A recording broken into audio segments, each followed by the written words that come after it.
Welcome everyone to our City Council work session tonight. All members of the council are present.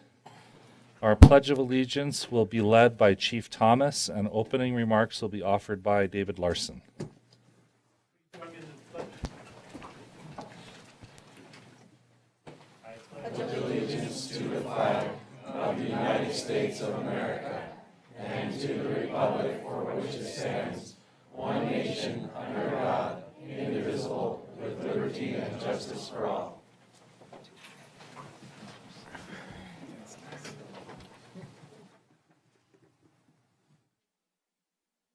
Our loving Father in heaven, we come before thee this night in gratitude for the opportunity to be together in this setting.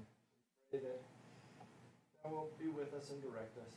Help us to make wise decisions as we speak together and discuss the things that are important to this community at this time. We pray that we'll be able to enjoy the opportunities that are provided to us, especially the forum that we have to be here in this wonderful area, the wonderful country. We are grateful for all those who serve and protect us, who fight for the freedoms that we enjoy. We pray that thou wilt protect them and bless their families.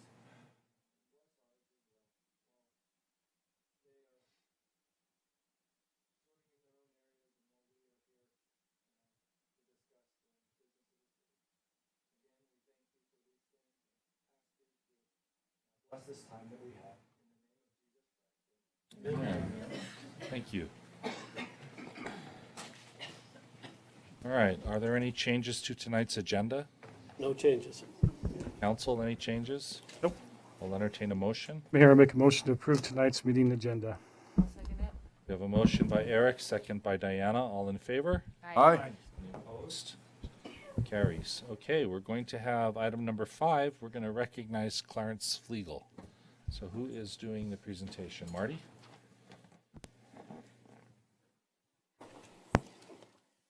I would like, I think it's appropriate for me to stand for this one for sure. Clarence, could you join me here?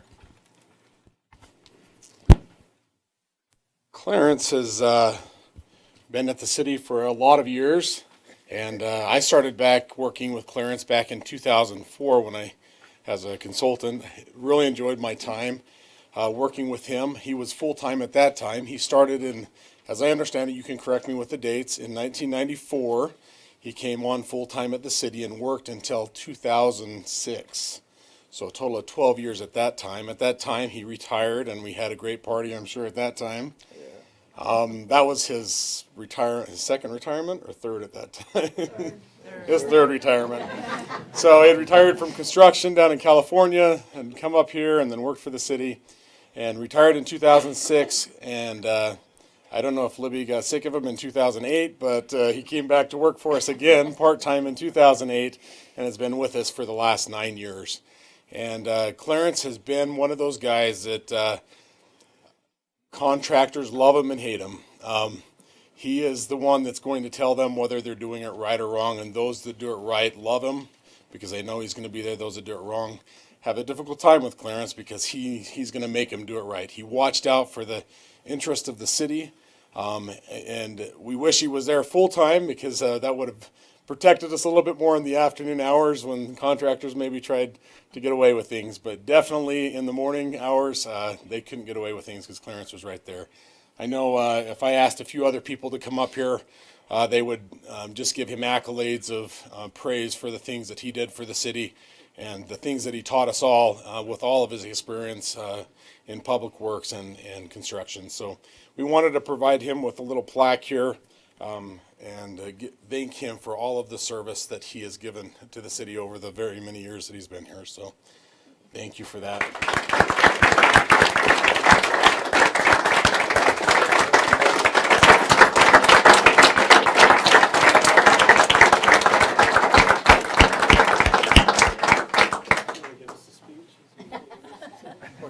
This is what we're talking to. That's called a microphone, Clarence. Just, you don't have to put it up to your mouth, you just talk. Am I supposed to say something? Yes.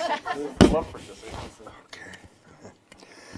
Well, over the years, I've worked with a lot of city engineers, 7 or 8 or so, but Marty's the tops.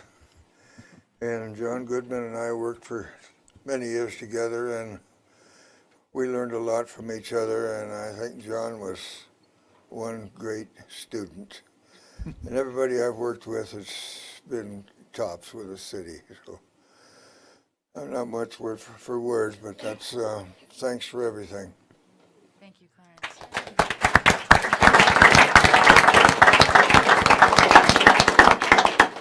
And Libby's been right there by his side. Okay, we're going to have another presentation now from our Center Stage Youth Performance, or performers, Singing in the Rain. We're excited to be here today. My name is Lori Sanders, and I run Center Stage Youth Performers, and we brought, I don't know, 25, 30-ish kids. Come on, just go straight through here, you guys. If you're a tapper, come to the front, but don't go to the boards quite yet. We are doing a production of Singing in the Rain this year. We have a cast of 86 kids. They are everywhere from Murray to Orem, but probably, I don't know, 2/3 of our kids are in Pleasant Grove. We practice up the street at the Lions Club and fill every square inch and then some of the building. Sometimes we're known to practice outside or in the bathroom because we need some more space. But these guys are excited to be here today. We have a show coming up at the end of April. We are performing at the Covey Center in Provo. So hopefully you guys got one of these fun little flyers that have all the information on tickets if you're interested in coming to see the show. And today they are going to perform Singing in the Rain for you. Matthew Wangeman is our Don Lockwood, and he's going to sing a solo today without a microphone, really loud, so everyone can hear you. And then we have 10 tappers that are going to tap for you. We brought tap boards so you could hear them. So we'll let them do their thing. Okay, go ahead and take your places, ladies. And Matthew. Oh, you sit on the side. Just kidding. Never mind. Wherever you're supposed to be. This is the windows. This is the platform. Are you guys on the right side? Yeah? Okay, great. We're turning them all around in this space. Right? It'll be a surprise. Uh-oh. You'll never know in this building.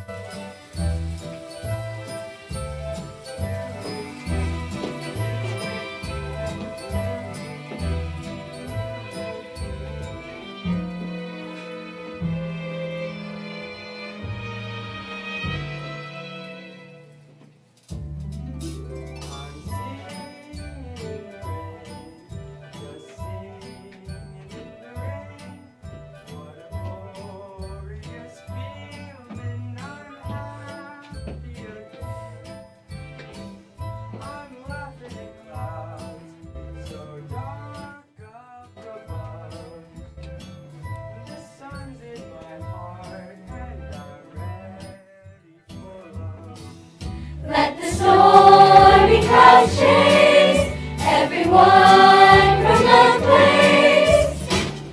Come on with the rain and the smile on my face. I'll walk down the lane with a happy refrain, just singing, singing in the rain.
labor. Pretty good. That's fantastic. That was awesome. Thank you. We're excited. And that's going to be 25th through the 29th 25th through the 29th. Okay. at Covey. At the Covey Center for the Performing Arts in Provo. Okay. Thank you. Thanks, Center Stage. Thanks, Lori. Thanks for having us today. All right. Now we're going to introduce new employees.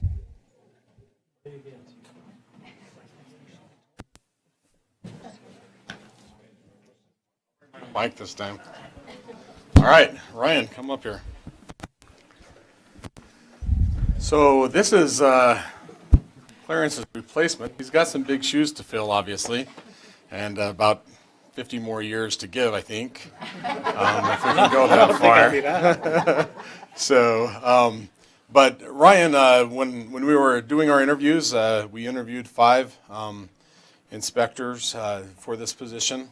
And Ryan really stuck out for us in that interview process. Looking through his experience, he's done quite a bit of work out on I-15 Core project. He worked there for a company. He worked on the Payson Temple as one of the lead inspectors for the Payson Temple, and also worked on the Provo City Center Temple as one of the inspectors there. Not that that got him anything more, but his leadership on those projects really helped him stand out into somebody that we thought could come in, take over Clarence's position, and really provide a good service to the city and making sure that our projects get done right. We've put him right to work. He's working on a lot of projects, both the development projects and running all over the city, as well as some of our construction projects that we're doing. We've got him involved on the Black Hawk project up there, the water line project that we're doing right now. And so anyways, this is Ryan Saby. He lives down in Santaquin right now. Yeah, South Santaquin. South Santa. So he has a little commute that he makes every day. But Welcome. Thank I'm you proud for to be joining here, us. and I plan on doing a great job for you guys. Good. I got pretty big shoes to fill with Clarence, but I've actually known Clarence pretty much for all of my career for almost 20 years. So he's a really good inspector, and I got big shoes to fill. He worked for Earth Tech as well, doing testing and inspection, so he ran into Clarence many Good. times through that. So. Excellent. Well, welcome. Thank you. Thank you. Thanks for having me. Anyone else? I think that's it. Okay. All right. Item number 8 is an update on our public safety building by JRCA Architects, and then possible direction from the council. Let me start, and I'll, we'll get you guys. Just right over there. Do we need to pull the podium up for him? David, you- Do we need to pull the podium up? Scott, do we need to pull the podium? Podium? Do you want the podium? We can pull it right up We'll here. need, because they'll need a microphone too. Here. Okay. You wanna give them- Okay. So let me just set the background, and then we'll turn it over to Jim Child. Our owners committee has been meeting with JRCA Architects a couple times in the last few weeks. Most of the work has been done individually between the architects and the police chief, fire chief, and the judge to talk about space needs and those issues. So we've been through that process a few times, but they were just kind of reconfirming where we're at and what the needs are for the space. The latest that they've been working on is the site and a proposal for us on a little bit on how the buildings are going to lay and whether we want to do 1 or 2 buildings. They studied both options. We met Friday, the 31st of March, with the owners, with our architects, and then also with Big D Construction. We have Dennis and Ben here, our CMGC, to discuss this very issue. And the consensus of the group was to make a particular recommendation, which Jim is going to present to you, on how we would like to proceed. But we do need some council feedback on this so that we can keep moving and keep designing the building and those types of things. So With that, I'll turn it over to Jim and let him, are you set, Chris? I think that's it. Great. Well, great. Thank you. As Scott said, we've tried to do some meetings with the police chief and the fire chief and the judge to try to Can you speak into the tip of that thing? right up to it there. And if you need to pick it up. Pick it up, so you don't have to be hunched over. But we've had some very good sessions. We've gone through and reanalyzed a lot of the space needs, really questioned it, some tweaks on actually the way things are organized and the way they're doing things. I'll tell you the good news is that it's gotten a little tighter and a little smaller. So we're headed in the right direction with our budgeting that we've been trying to work through also. We're headed in the right direction with that.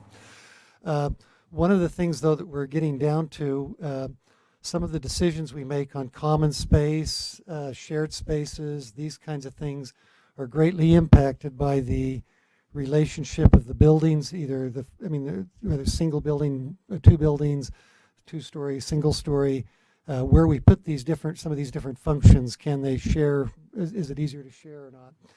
And so we spent some time as Scott mentioned, we spent some good time talking through some of the site issues we're to the point where we need to really get the relationships going on the building, but we didn't want to do that until we had brought some of these site questions to the council.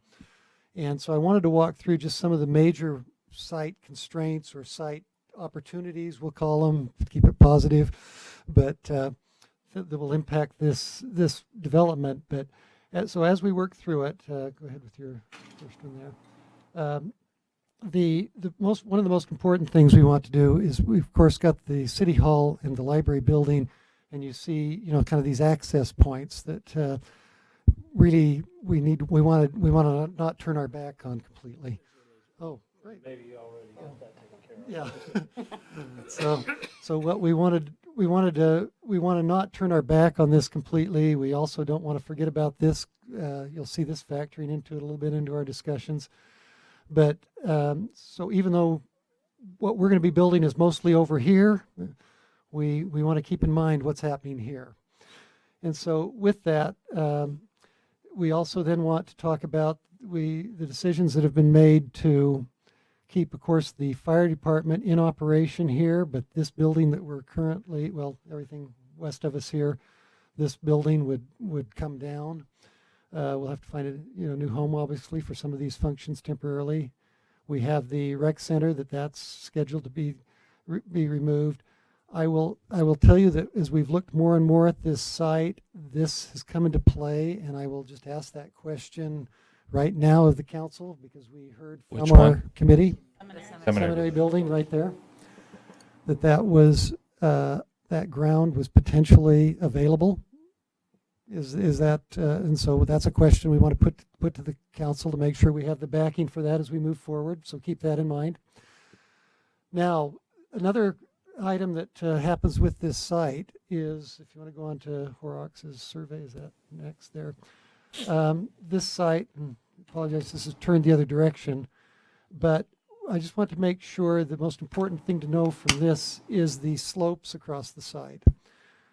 If we start here, we drop about 5 feet over to this corner here. We drop about 9 feet from here to here.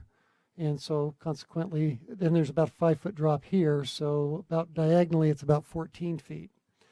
Now this 5-foot drop and the 9-foot drop that we're talking about functionally is an interesting one, because it's too much to ignore, but it's not enough to start helping us step the building, I guess you would say. You can't do a daylight and this. We need to be more like 15 feet to really talk about multi-story spaces there. So it's a challenge, but the place that it really ends up as a challenge is in the discussion that we had early on about 2 buildings versus 1 building.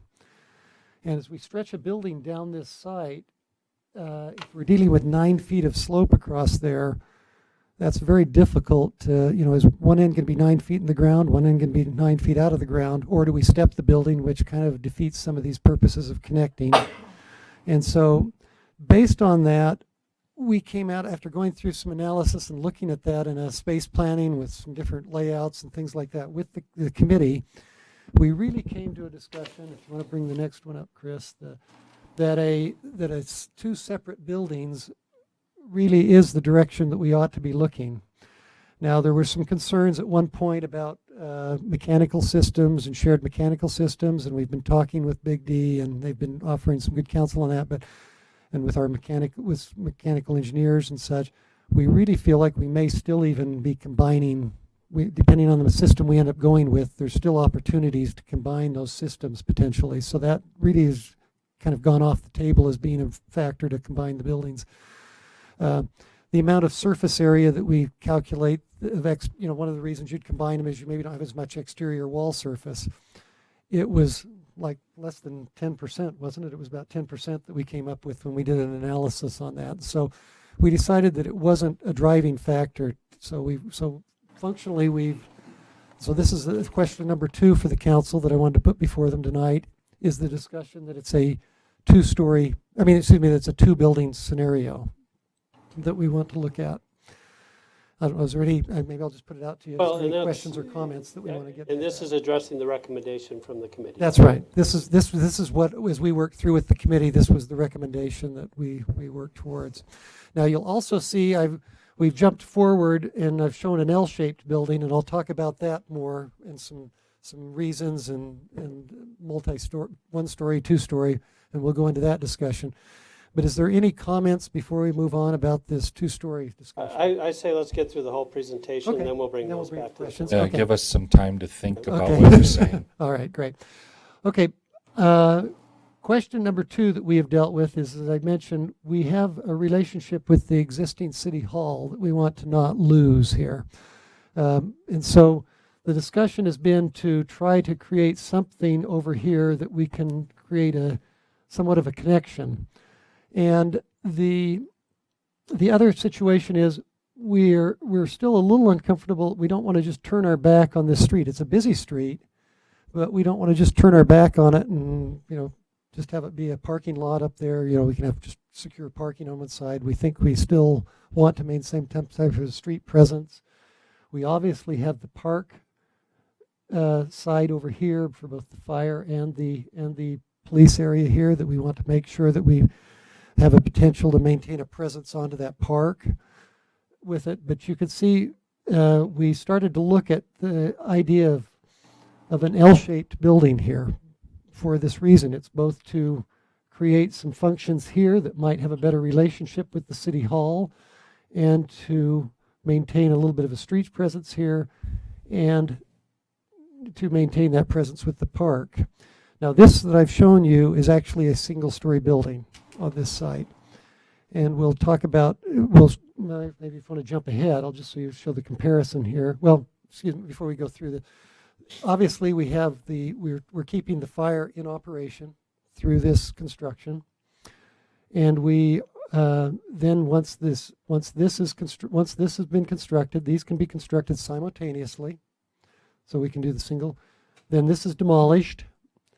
This area becomes your secure parking area for the police. We have also parking for the fire that could be tied into this here too.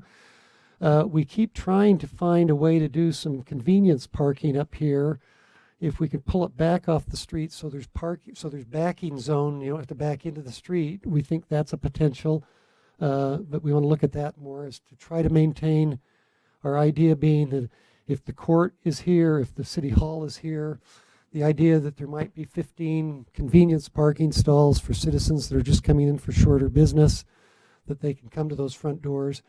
You would have to use this parking back in through these areas for larger meetings, though. That would be your parking for the larger meetings.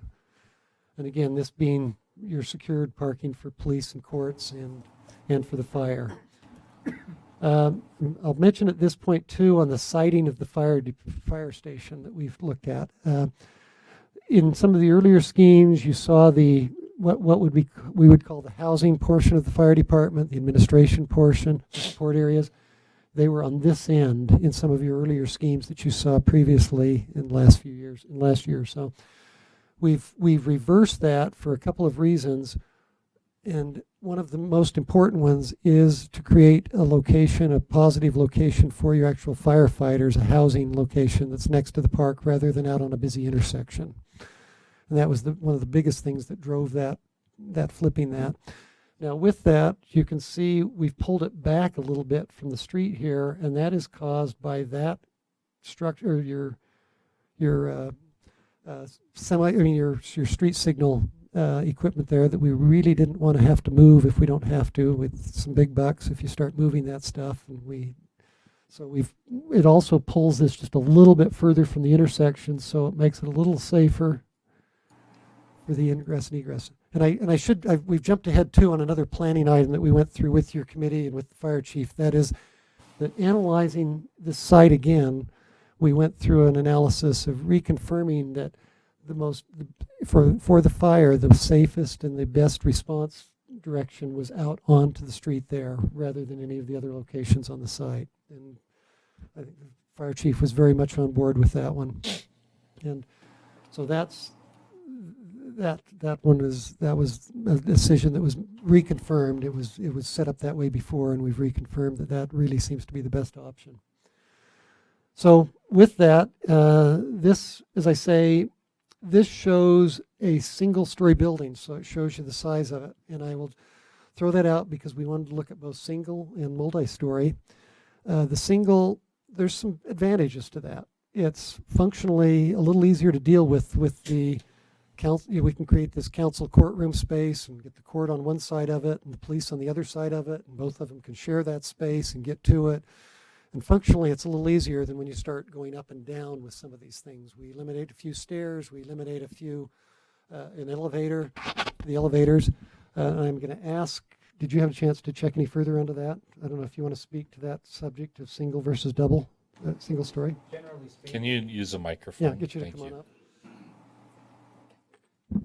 As far as costs go, between two stories and single story construction, generally speaking, single story construction is slightly more expensive because you have more concrete, more footings, foundations, and more roof area than you would in a two-story building. But there's a lot of factors that play into it as well. You know, what type of skin is on the exterior, if it's a wood-framed or a steel-framed building.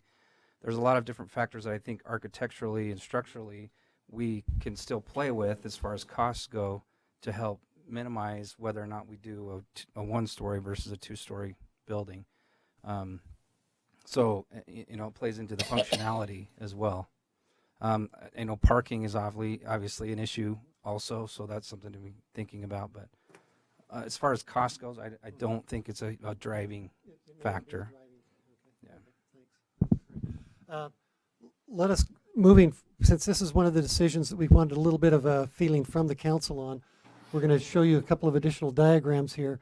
This is actually not a full two-story building, but more of a partially two-story situation that we would look at, and so as we analyze some of the spaces involved, it's a little difficult to just split that 45 or 46,000 square feet equally. There's certain functions that are best on a second floor, certain functions that are best on a first floor. And quite honestly, we need a little bigger first floor than we do on a second floor. And so that's why we've shown you a building that's partially two-story and partially one-story. But you know, for all intents and purposes, more of a two-story scheme. So you can see it does take up less room on the site.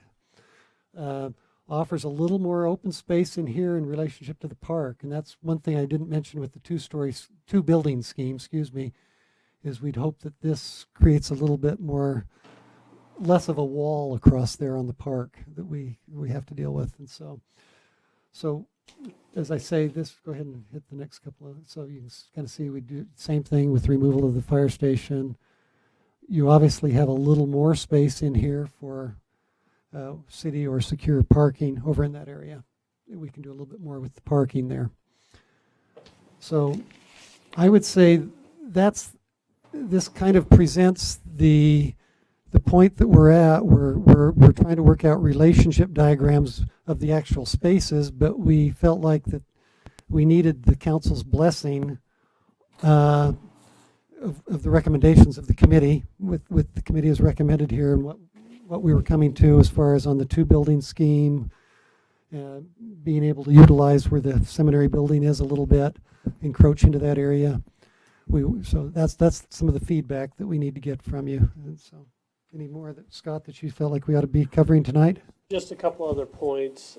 As you can see, this building goes back, and that's the need to take down the old seminary building. This encroaches a little bit on the park, but it actually increases the park footprint because we're only using a portion of where that building is, and the rest can become park or potentially parking, depending on how we want to do that. The thing that the committee talked about that we really liked on this scenario here was that we could have a little bit of a plaza space and maybe even actually extend the park a little bit into here.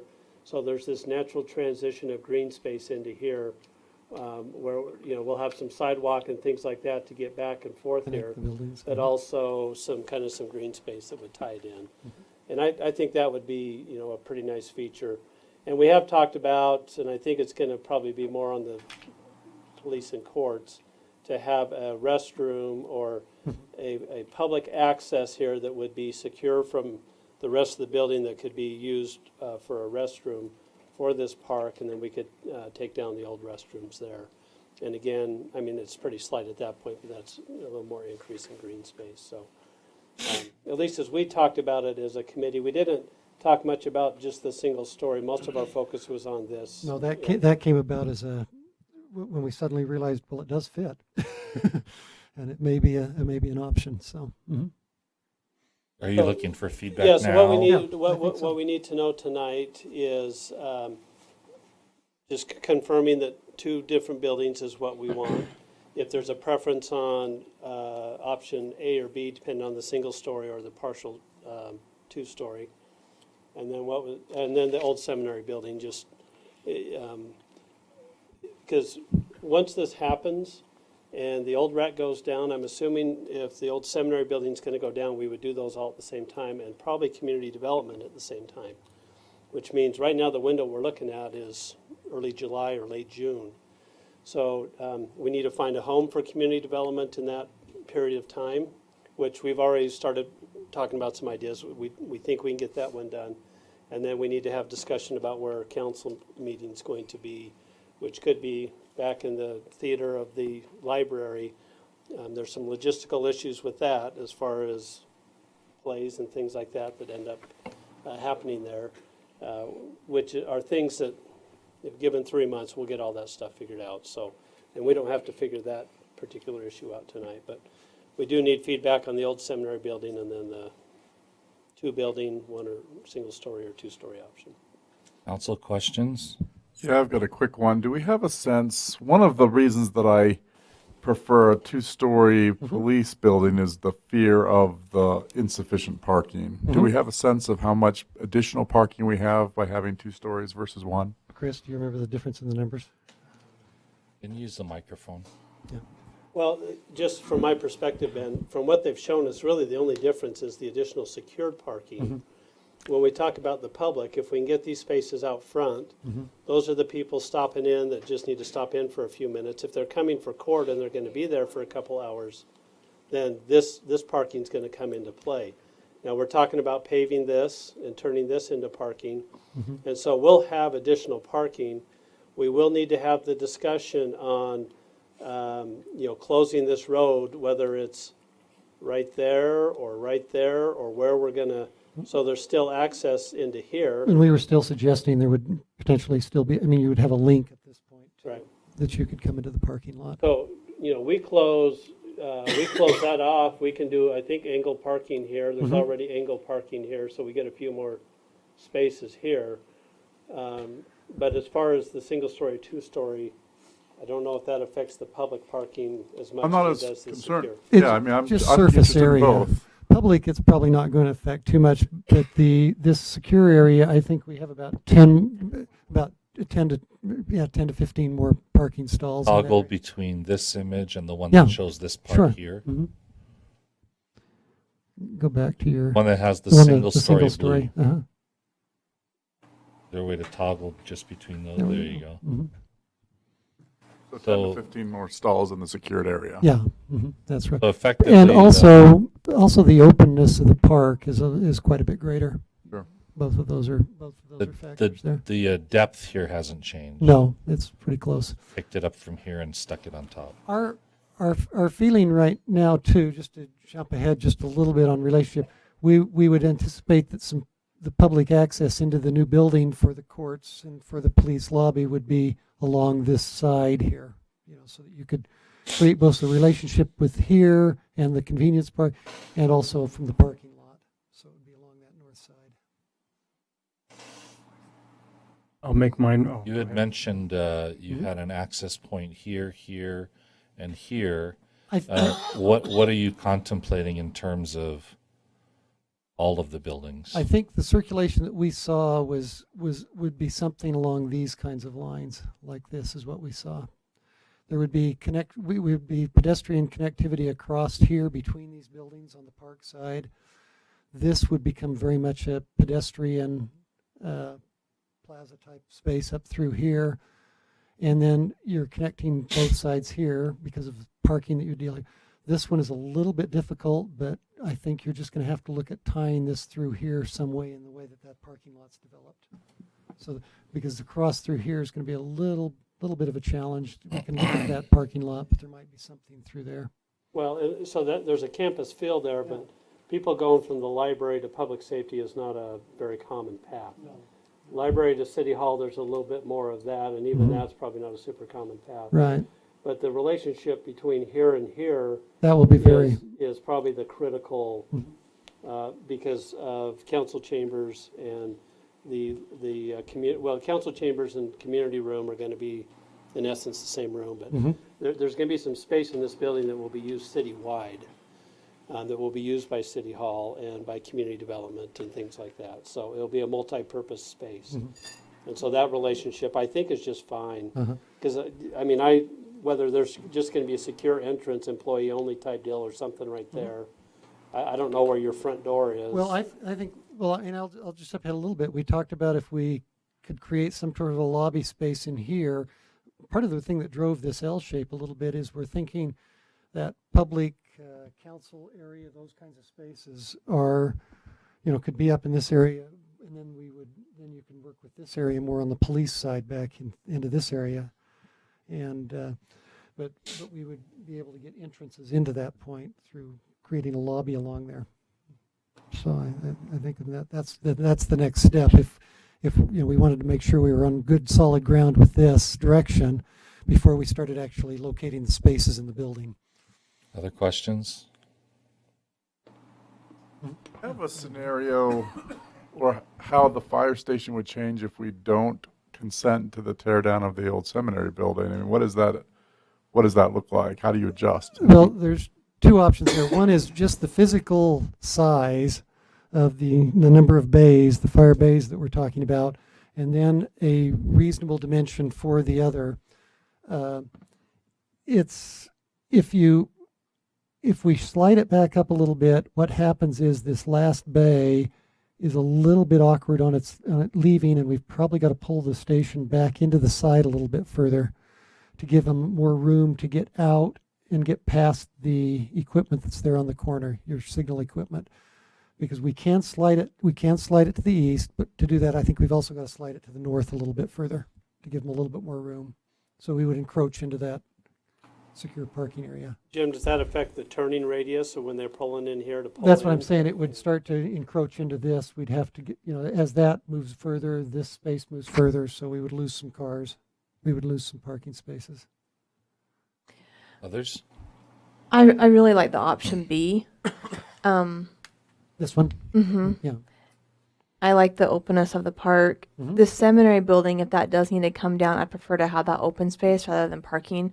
I think there's going to be adequate parking with what you've described right here, especially closing. Oh, that's not working. I think we can handle all of the firefighter parking and the police parking adequately in here. And you do have public parking, on the street right here. Right here. And then if we Yeah. close that down, and then also if we end up making this parking at some point in the future, I think that will provide adequate parking for what we need at this time. So I'm liking that layout, but I really like the openness, and like you said, the small portion that does need to come over into the park if necessary can be, I think, looks like made up for, if not increased. In this area, I like tearing down the bathroom, having that access right there for the park. I like that.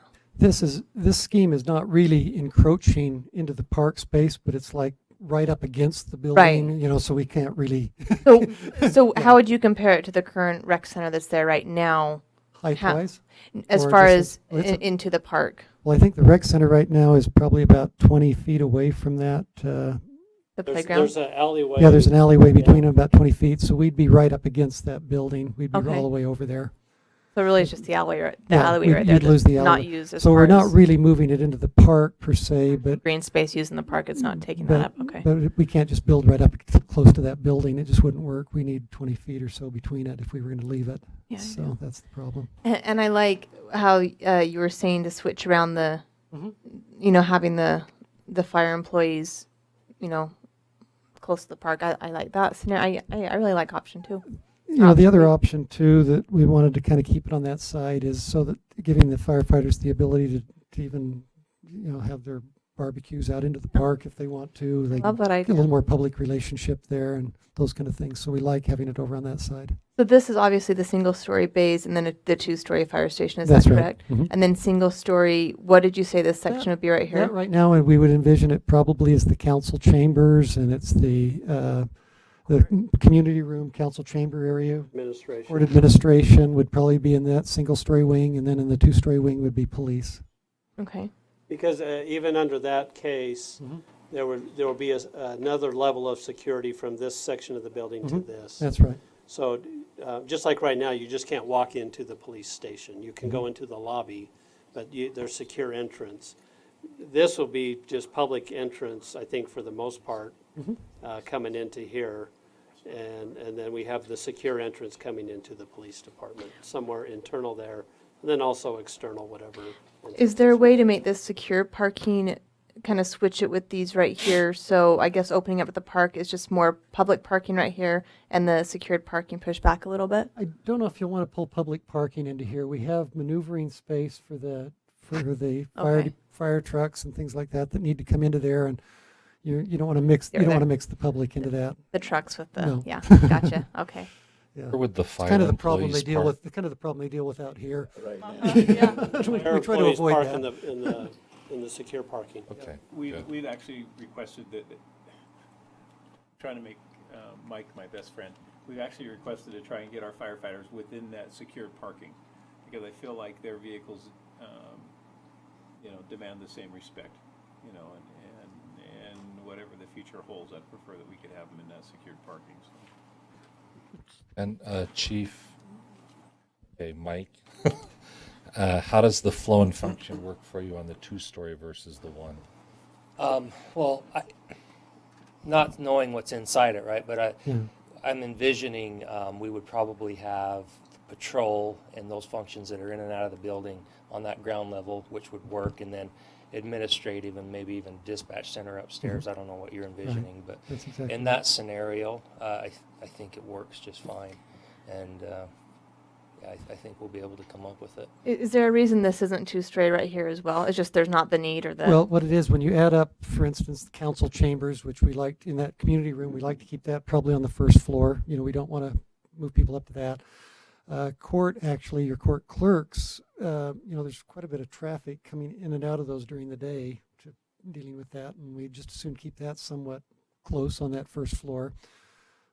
Even potentially the police clerks on the first floor, things like your patrol that are coming and going, that's on the first floor. We're going to create a sally port entrance for some detainee holding and also working with the court on that. That's all first floor. So you add those all up, that's more than half of the building. Mm. That's more than half of it. And then so you look at maybe administration or even investigations and dispatch. Those are likely to be on the second floor. Those are ones functionally we can move to the second floor, and it still works well for him. But it doesn't equal out. It's not a 50-50 thing on the building footprint.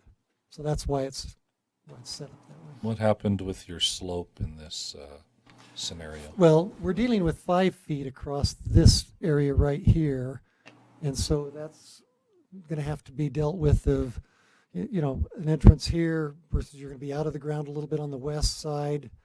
You know, we feel like that's more manageable than 9 feet. I mean, it's, you know, 4 or 5 feet is more manageable.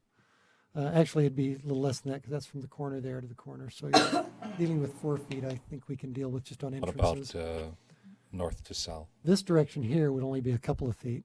I thought it was 14, 12. Well, it is. No, from this corner to that corner is 14. Right. This is 9 feet from here to here. So how would you deal with the 9? So that would be taken up in here. Gradual. Yeah, just gradual through those and stepping through. We just try to work it into the parking areas in the plaza area. And then right here, there would be access to the parking and the facilities right here, and then possibly a walkway that people could go to the park, connect the two. I would see a pedestrian walkway along the west side of that building, all the way across there to connect all the way through there along the west side of those buildings. I would see a pedestrian way along there. On the front of the building here, you showed some, I don't know if it's angled parking. I guess that matches the angled parking around here. Yeah, like this. Is there an option to continue that angled parking Certainly. up through here? Yeah, and you'll see that we don't have enough distance between the buildings and the street to get a full drive and a parking. And so what we were trying to do, we've done this in some other locations, and we'll work with your planners and that on this, but if you pull it back from the street, it's pulled back far enough that you can back out of that parking stall without backing into the traffic lane. So you can come and go out of there. How about on the opposite side of the equipment area on this side?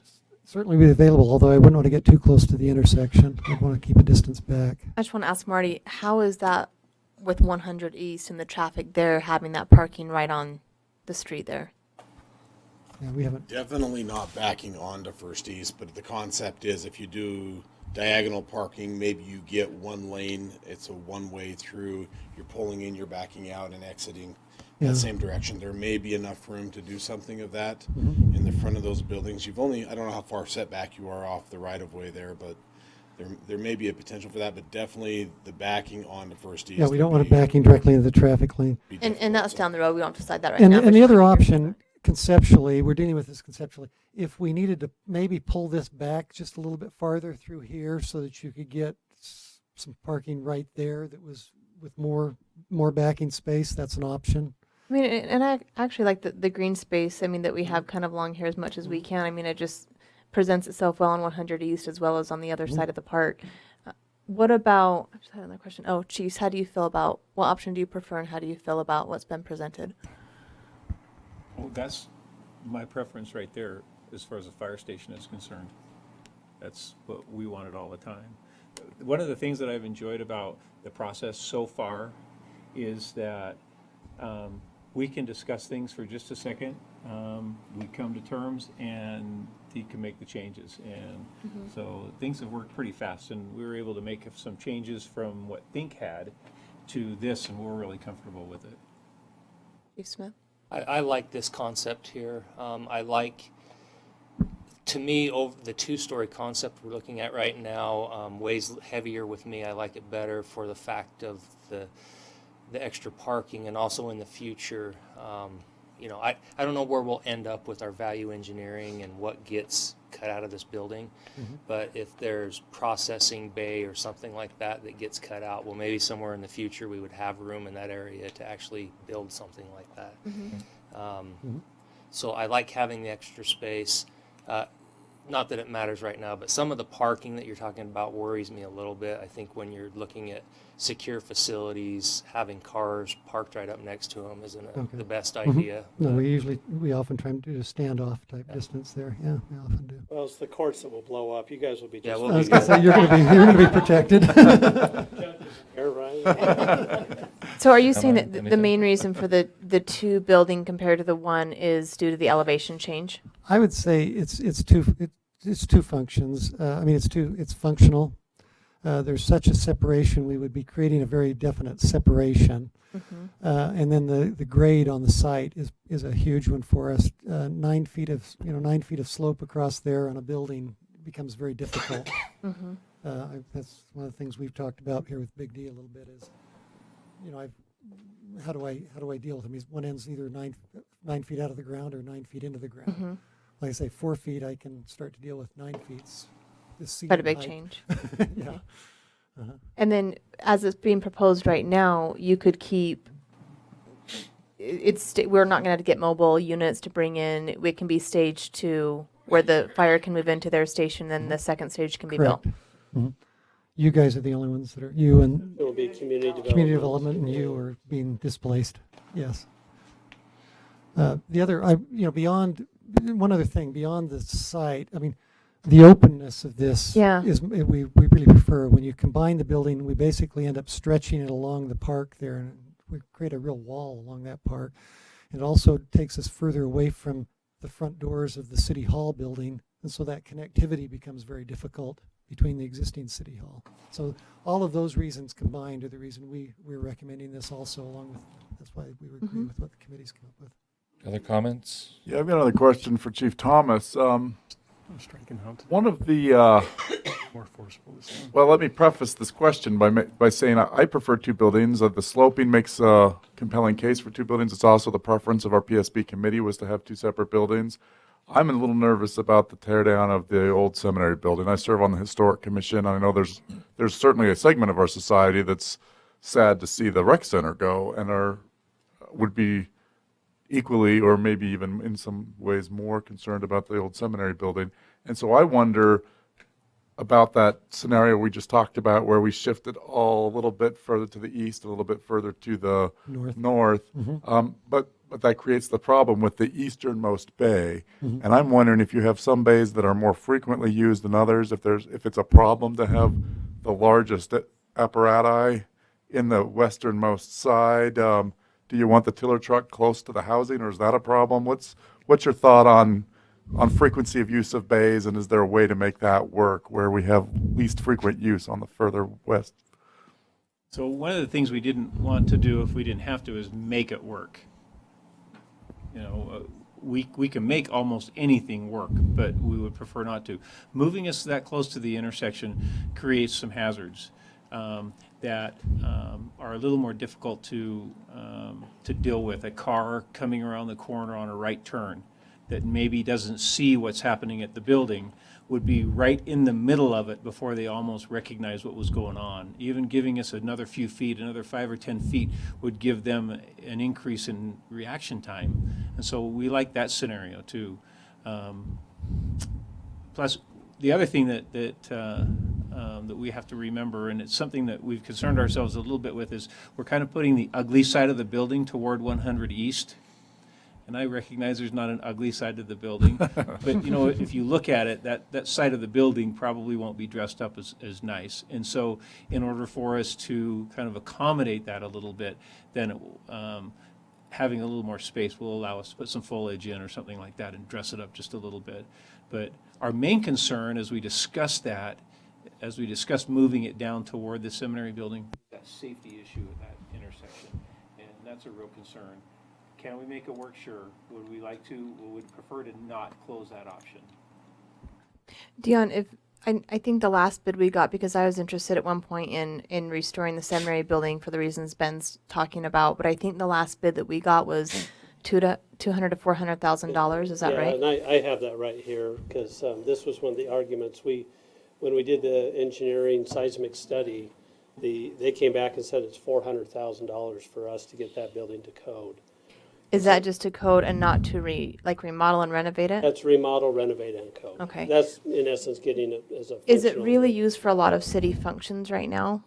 It's not used for any city functions. It's just Okay. for AA and NA. Okay. Alcoholics Anonymous, Narcotics Anonymous. There's 3 groups that are in there that utilize it. And we're going to have a wonderful community room now in these new buildings for them to use. Yeah. That's what I was going to say. So, and I understand there's a historical perspective, but if we choose to leave that building, then I think we need to actually do at the something cost. with it. I think if we choose to leave it and just have it sit there in the current state, probably doesn't make a ton of But sense. to leave it, it's going to be around $400,000. In order to make it functional space as far as city offices or renting it out to somebody or something like that. Because Dion and I walked it, and it was in worse condition than I thought. I thought it could be a fun little building that's in the park, and it's in pretty. There's cracks in the walls and in the ceiling, and it's in pretty bad condition. There's some code issues also that we need to. I mean, I wouldn't feel comfortable to turn it into something without investing that money that would be highly used for the public. And I don't know if we need to have the historic committee incorporate that as part of the celebration with the old rec, and incorporate that into what they're going to do over. That's a good Strawberry idea. Days. We would certainly want to have a conversation with the whole historic commission about their thoughts. And Okay. I'm going to give my 2 cents worth here now. I'm not just kidding. So I want to thank you, John, JRCA, and Big D, and the Owners Committee. Thank you, really. Thank you for your time. This has taken a lot of thought and input on this. I do like the openness that we could create with the park here, the interaction, the walkability that we could have with our downtown. I just think it flows nicely. And so if I'm going to choose this option B. And again, I just appreciate all the work that you've put into it. And that'll be my quick 2 cents. I'll be quicker. Never. Well, I have a question. Have we had a conversation about a basement in either of the buildings? Conversation, yes. Decision, no. Okay. And I've also been through the seminary building. I do love the idea of the community space if they need that. We went through a couple of the community spaces in both Kaysville and Heber and loved that idea of petitions being able to be pulled. It does become a little bit more of a logistical reservation problem when you do have public wanting the space and then the departments wanting the space as well. Well, I just want to follow up on that just a little bit, because we have to be careful how we characterize this, because in some cities it's a true community space that you can rent. In other cities, it's not space that you can rent and come in on a Saturday and use. And I'm just saying during the week work with departments having meetings, but then also if there is conference that someone wants to Yeah, have. and so we schedule all that internally. I Right. don't see that being an issue. I'm just saying want to be with the careful with departments. our public dialogue. Okay. If we're telling people this is going to be a true public space that you can use as a public, that's a little bit different than what we call a community room, which will be mainly for city function, maybe things that are quasi-city, but not necessarily if somebody wants to do a wedding Right. reception, something like that. So, Right. and we And still I'm- have to have that discussion on Right. how we want that to be. So a multi-department meeting needs, but we also have police staff meeting at the same time. So I'm just saying that. No, kind we of- schedule all that internally. We'll figure that out. And I think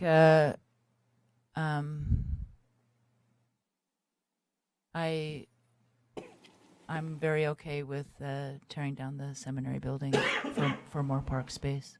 So Ben? I'm for option B. Okay. Ben? Aside from my hesitations about the old seminary building and desire to talk with our historic commission in more detail about the options there, I think option B overall makes more sense than the other options you've got here. And I think in its So- broad conception, it's good. So on your 3 questions, sounds like we're okay with the seminary building, the 2 buildings, and then 2 stories. 2-story, great. Yeah. That's great. That gives us the direction to move forward to the next step. So that's exactly what we're looking for tonight. Thank you very much. Well, Yes. Yeah, go ahead. Mayor? No, please, come on up here. Just use the mic. Be careful for the microphone. In our last meeting, I mentioned to the architect and construction manager that I was going to approach this being a real old timer in PG and try to see how it fits in culturally with the community and historically. And the only reason I wanted to mention this right now, because it might add some ammunition to the idea that's been presented here. week or so ago, there was a photograph in the Timpanogos Times of what this area used to look like. There was the community center, which is there now. There is the old high school. One of the thoughts I had was, what if we could somewhat replicate that look in this new building? For example, you can't see it in this picture, but the high school had an offset in the center where the entry of the school came in. And then there were what was called pilasters, which are kind of imitation columns that were in front of the school that have some features in them. They're not really expensive to build. They even had some, I call Grecian urns, 4 of them. At the top, I located 2 of those. My neighbor has 2 of them in his backyard. They're still in existence. But the thought was, what if we design this west facade, or south facade, I'm sorry, to somewhat replicate what was there before.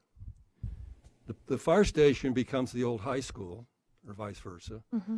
The fire living quarters and office area, and we talked about flat roof versus pitched, but I would suggest we leave a pitched roof there. Mm-hmm. About the same angle. It has a parapet on the front, put the parapet back on it. It has arched windows, maybe duplicate some of those arched windows. So if I walk down that street and I look at that building, that is a replication of the old high school and rec center. And you could do it with exactly what he's talking about here. The element on the west end there, if we wanted to do it this way, could be a pitched roof. Mm-hmm. The other would be a flat roof, which this building had on it, and maybe somewhat duplicate how that looked.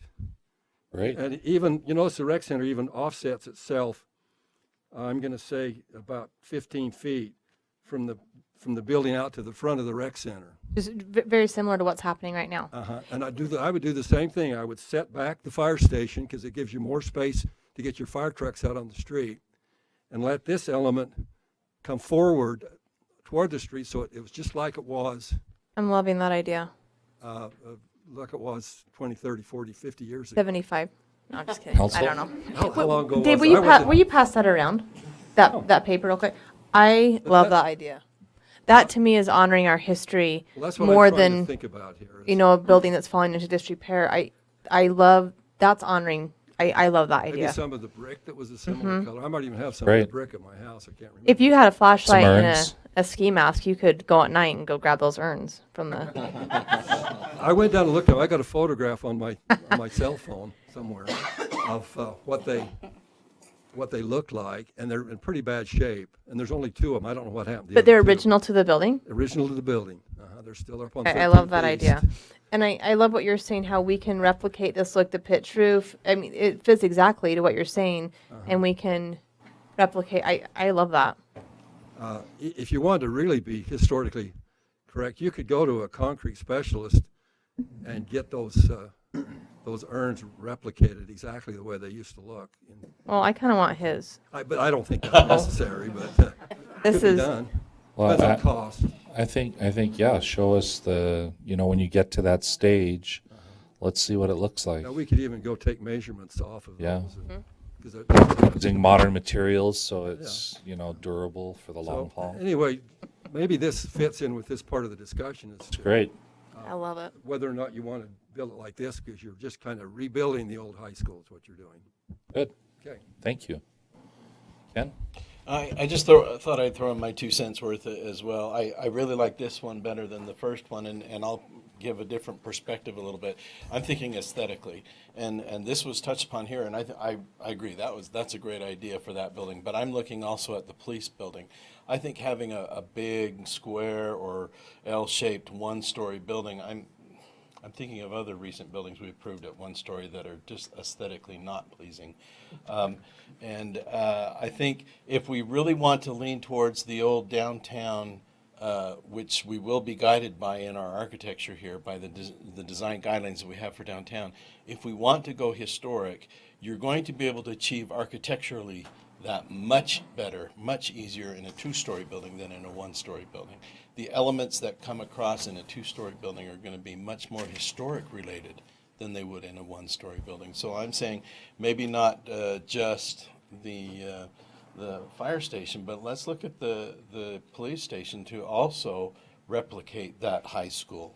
Sounds good. Or maybe some, the tabernacle is just up the street. I know we're not doing like the pitch, but Right. some Something features that are really similar. fits in with yeah. the old historic buildings that we have had here in town. Correct. It was right up the street, and I think we have the opportunity here to really tie that in, and I love that idea. I think it's going to present very well to the public who want to honor that history and heritage. Was there anything else from the committee? Thank Scott? Yeah, can I just add that as we discuss what the building's going to look like, the facade, the committee will start, obviously we have Dave Holdaway who has some good ideas. We're going to put something together, but final sign off on what the building looks like will be the city council. So we will have something in a presentation for you. Scott, you mentioned that like end of July that things would kind of start possibly happening beginning End of June or end of early June. July. And I'm starting to get questions about how we're handling the material of the building. If people can take a brick, how we're going to save some of it. When are we bringing someone on to determine how that process is going to work? So we turned that over to the Historic Commission, and they were going to come back and recommend ideas to the city on what to Okay. do with that. So we probably need to follow up on that pretty quickly if we're talking within the next few months. Because No, that agree. could be a process And I that don't know where they are, Ben or Sherry. Yeah, it's been discussed heavily, and we're talking mostly about the events that will commemorate, well, what may be 2 buildings now, but there's certainly been plenty of discussion about saving bricks, so selling bricks, using some of the bricks on an interior memorial wall of the fire station. So those discussions have been One other thing we did once well was to underway. use those bricks in some of the plaza paving applications on the plaza areas and things Great. like that too. That's another option that we've used So I'm just before. thinking we need something nailed down I pretty think you're right, quick. we're 2 months out from Strawberry Days. I mean, it's not like a regular building where we're just going to come and knock it down. There's going to be people who, and maybe it's not possible, maybe it is, but I think we need to get it figured out so we can let the public know kind of what's happening. Yeah, so we'll follow up with the Historic Commission, see if we can take their ideas and start getting them publicized so people know what to expect. I was under the impression we were going to bring in a professional who kind of handles the tearing down of buildings like this, as well as the recommendation from the historical committee to see what's salvageable, what's not, how this has happened in other communities with people coming in and for bricks, pavers, whatnot. I think we might, do we need like a professional opinion on that? Well, so we as a city have not had discussion about a special, somebody coming in to take it down. I don't know if the Historic Commission is going to recommend that. I don't know what their discussions have been. But at least internally, we've talked about selling the brick or doing that, but I don't think we got as far as saying we need a specialty person to come in and do that. And that's something we can look at, but Well, because I remember when we were interviewing the contractors, we asked a couple questions if they were involved with the demolishing of buildings of this nature. And I think. told them we would demolish it, but we didn't Correct. say, in my mind, we were just going to hire somebody to come knock it down. I guess that's where maybe I got confused. I thought we were having someone come and give us some recommendations on how to handle a building like this within the community and the materials and what can be salvageable and things like that. Like I said, I don't think we've gotten into that much detail. The reason we talked about it with the contractors is whether that need to be part of their budget or not. Okay. And we're telling them, no, it doesn't need to be part of your budget because we as a city are going to do that separately. But we as a city haven't sat down and said, here's exactly what we need to have as far as our person that's going to knock this down and what their specialties are. Because I don't know if we need a specialty person. I don't know if it's, Well, I don't think we need a special person to knock it down, but I think we need someone to give us recommendations as far as these windows can be saved. Here's what other communities do with the brick. Here's what this can be used for. I mean, yeah, that's what the Historic Commission's been tasked with. That's what we asked them to do. but do we 2 months need ago. their recommendation and also someone who does this for like a professional person to come in and work with them to say, here are some options that you have with the building? We can always I ask mean, Big D right back here. You want to speak on that one? that would be great. Typically, in a demolition scenario, there are subcontractors that specialize in the demolition process, and as part of their fee, they can salvage things that were of historical nature, and that would be part of the whole bidding process that would go forward, which I would believe would be through the city. Yeah. You would hire the demolition contractor, and there are many good demolition contractors that could handle that and could be almost like a consultant for the demolition phase. So That's I think, that's what I'm I think looking that's for. what you're looking Yeah. for. And that's good, and Yeah. that's helping me now understand where you're But coming does from, that so. cost more money? I'm sure it does, It, yeah. it depending on the level of salvage that you want done. I'm sure there's So all of there's a this price. is also taking money away from the actual building, so I want to be careful with that. Yeah. Overall, you're probably not talking a lot Okay. of cost, but there would be a price associated with the amount of salvaging that happens. Okay. Well, let's have the historical commission finish their recommendations as to what they want to preserve and recognize, and then we'll deal with the consultant if necessary as part of the bid on making that happen. Otherwise, we can clean it up.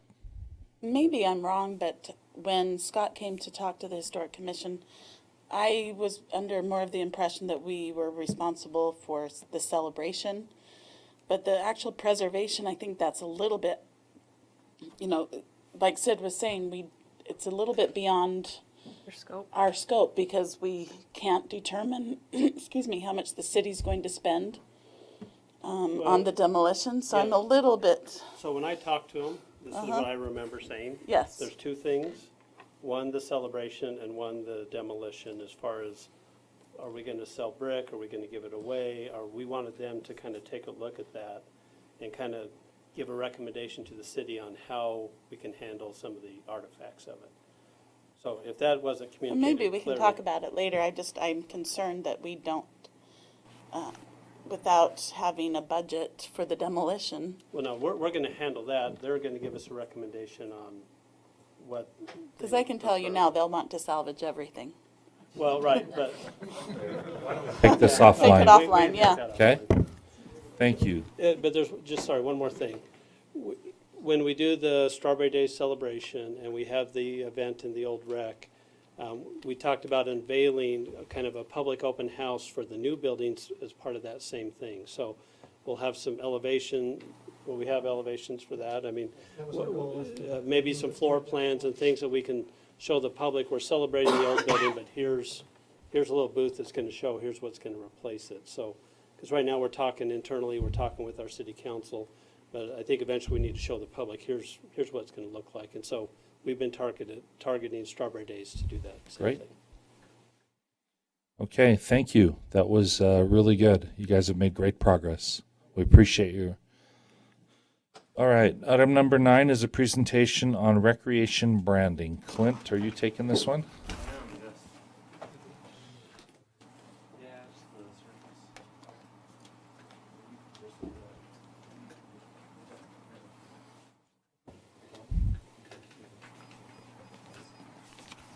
Thanks, guys.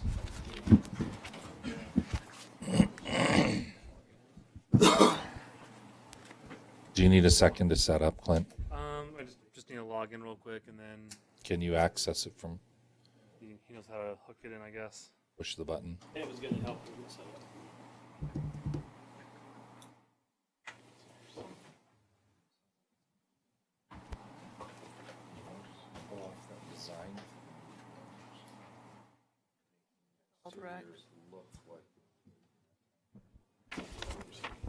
So maybe while David's logging in, I can give you a little bit of background as far as the process we went through to get ourselves to this point. So first off, thank you for the opportunity to come for you guys tonight.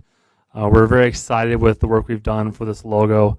A lot of hours of work has gone into different ideas and trying to incorporate the city feel, and I think we've really accomplished that with this. So we've worked with a local company.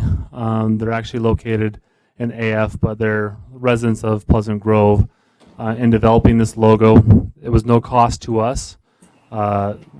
His wife works for Vanessa, and he loves Pleasant Grove, loves the recreation department, and was willing to help us put this together. It will help benefit him as well, as he does develop some of the material that we would sell, but there's no exclusive rights to this. There's no contract as far as that we have to go with them. It's just we've appreciated their work with us. So we've gone through several different designs, and let me just hand something out real quick so you guys could see a little closer up too.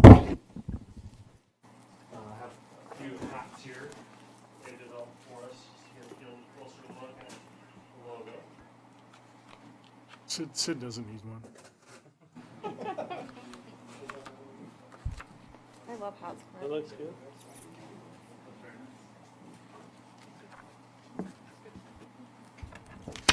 So as you'll see in the logo, we try to incorporate the colors of Pleasant Grove with having the blue, black, and white that we see in the high school and junior high. We have the G Mountain in the background. That cuts in the middle. So that's actually using the actual look of that mountain, and of course having the G as well. The G is something that we would use when we can. Some of the printings and things won't always go through, but on some of the larger pictures and things, we can do that G in our work. I have a couple different layouts to show you how it would look on different backgrounds. So obviously top one would be on a white background, then a black background, and finally a blue background. We would want to use this in our branding for the rec center. We would hopefully put that on that main wall as you walk in, the east facing wall where the spin room is on the outside. We'd want to have a larger paint out on that wall. We would sell t-shirts, hats, other merchandise with this logo. And then we would also incorporate this logo into our uniforms, into the youth t-shirts and things that we do with our leagues. So in a sense, we would want to also market this brand as well. So similar to kind of how the library has their logo, it'd be a similar use type of thing for us. So I don't know what kind of questions you guys have or comments. I have two. Awesome. Give me the reason why you went with rebranding, right? And then I'll wait. Sure. Just for a second. So right now, the only brand we have is the official city logo, which is something that we use for our staff shirts and our official documents. This will not be used for our documents and things, but it's not something that we can actually market out. We don't want to be able to have the whole community walking around with the actual city logo on their shirts as well. So we don't currently have a logo, so this would be developing a logo and a brand apart just for the rec center. We feel like we can, like people have asked us for shirts and things. This is something that we could offer the community and also help with raising some revenue for the rec center. Okay, my next question is, I love it, by the way, right? Okay, but I'm thinking I see a number there instead of a G, a 6. So is there any way? Is it too late to maybe have a break in here somehow? That I don't know. I'm just saying. Some people may say P6, like we're trying to do a P90X exercise program. I don't know. No, Yeah, we're definitely and in the. I'll second that. That's the very first thing I saw was P6. So, but I Okay. love the colors. I love the idea of branding. I just very honestly, the very first thing I saw was P6. So. Okay, great. Thank you. Those are awesome ideas. And yeah, it's not too late in the process to. I don't think it's too hard for him to put a break in here or No. something. But if it's too late, then it's too late. But It's not too late. So your hats will be originals, I guess. So. They'll be worth something someday. Is there a way Doesn't he make could clutch on him, yeah. just do that break and then you could email us out or something? Sure, that'd be easy enough. I like it better with a little. So the mountain range though, and I understand where he's going with. So I don't know that I think a break would ruin the mountain line, and I like that mountain line. Yeah, I mean, I think they've actually been really great to work with. I mean, we came from a long way, and I think if we say, hey, we want this to look more like a G, they'll have some other ideas of how to incorporate that into it without drastically changing the brand. I know that there's been a lot of time, and I'm sorry to say something bad, negative. Anyway. Thank you. No, that's great. No, great feedback. Good. Did you have other things you wanted to? No, that's it. Okay. So we appreciate it. Thank you. Good job, Clint. thanks, Greg. Okay, discussion on the 2018 proposed budget. Is this where we talk about what we talked about? Not necessarily. Oh. We will get to that. Wow. What we're going to do is we'll start with Marty, and he's going to go over some of the capital needs that we have in the city, and that will tie back to our utility rates. So we have some recommendations on utility rate changes. And so he'll go over projects, utility rates, and he's going to talk a little bit about funding of our inspector position and some other potential funding in dealing with people cutting our streets and bringing that money back into roads and maybe helping a little bit with the road funding. Once we're done having that discussion, we'll transition into roads, which will also transition into our new money discussion that we've been having. So that's probably, anyway, we'll start with Marty, and then we'll probably end with general fund budget and with roads.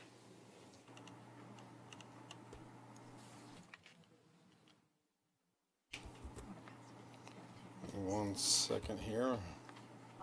Got to turn off my highlight.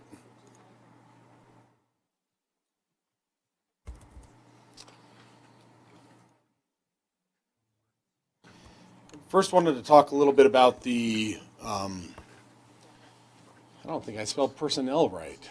Jeez. We don't even want to start with that. That's bad. It will bother Ben. Sorry, Ben. Okay, we're gonna do something for Ben here. We're gonna strike. We're gonna zoom in that right there, and we're just gonna go like this. Keep my mouth shut. Okay, so that's struck out.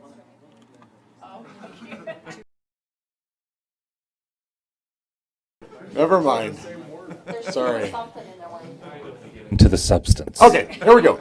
So this is talking about something that we've talked about previously, and that is about making sure that we are having adequate inspections, observations done on our projects that are completed within the city. That was one of the discussions we had last fall with regards to an engineering inspector coming on that would be full-time, somebody that could take over all of the development work, some of our current construction projects. We wanted to work him in. One of the things that we've discussed about is right now there aren't really any fees being collected. If a developer comes in, has a project going, we're doing all of that observation, both out of Public Works employees as well as our inspector out of the general fund. That's funded that in the past, and so Clarence's budget has come out of the general fund. There isn't really a fee charged to developers other than the subdivision fees, preliminary and final subdivision fees. And so we felt, and this has been an item of conversation for many municipalities, and many already have fees established for inspection services. And so what we did is we kind of went and looked and tried to identify a range and a way to do this. And in our discussions, we had talked with a number of cities. There are some cities that just have a flat percentage of the construction bond that they charge, and then that's assumed to be that inspection fee. We don't really, when I talked with Tina about that, as we looked through options for that, she felt that maybe it would be better if we came up with a fee that would be more of a cash bond that would be given to the city, and an account would be created for that, and then we would draw on that account during the construction process for construction inspection. And then at the end of the project, then we would return any additional funding that's left in that account back to the developer. So it's almost a straight across. You're paying for the work being done or being provided to you that the city is providing to make sure those improvements installed correctly. So we've got testing, inspection, mapping, and then locating or GPS services there. So those are the 4 identified things. So next week in our agenda, we've got an ordinance amendment that talks about adding these fees.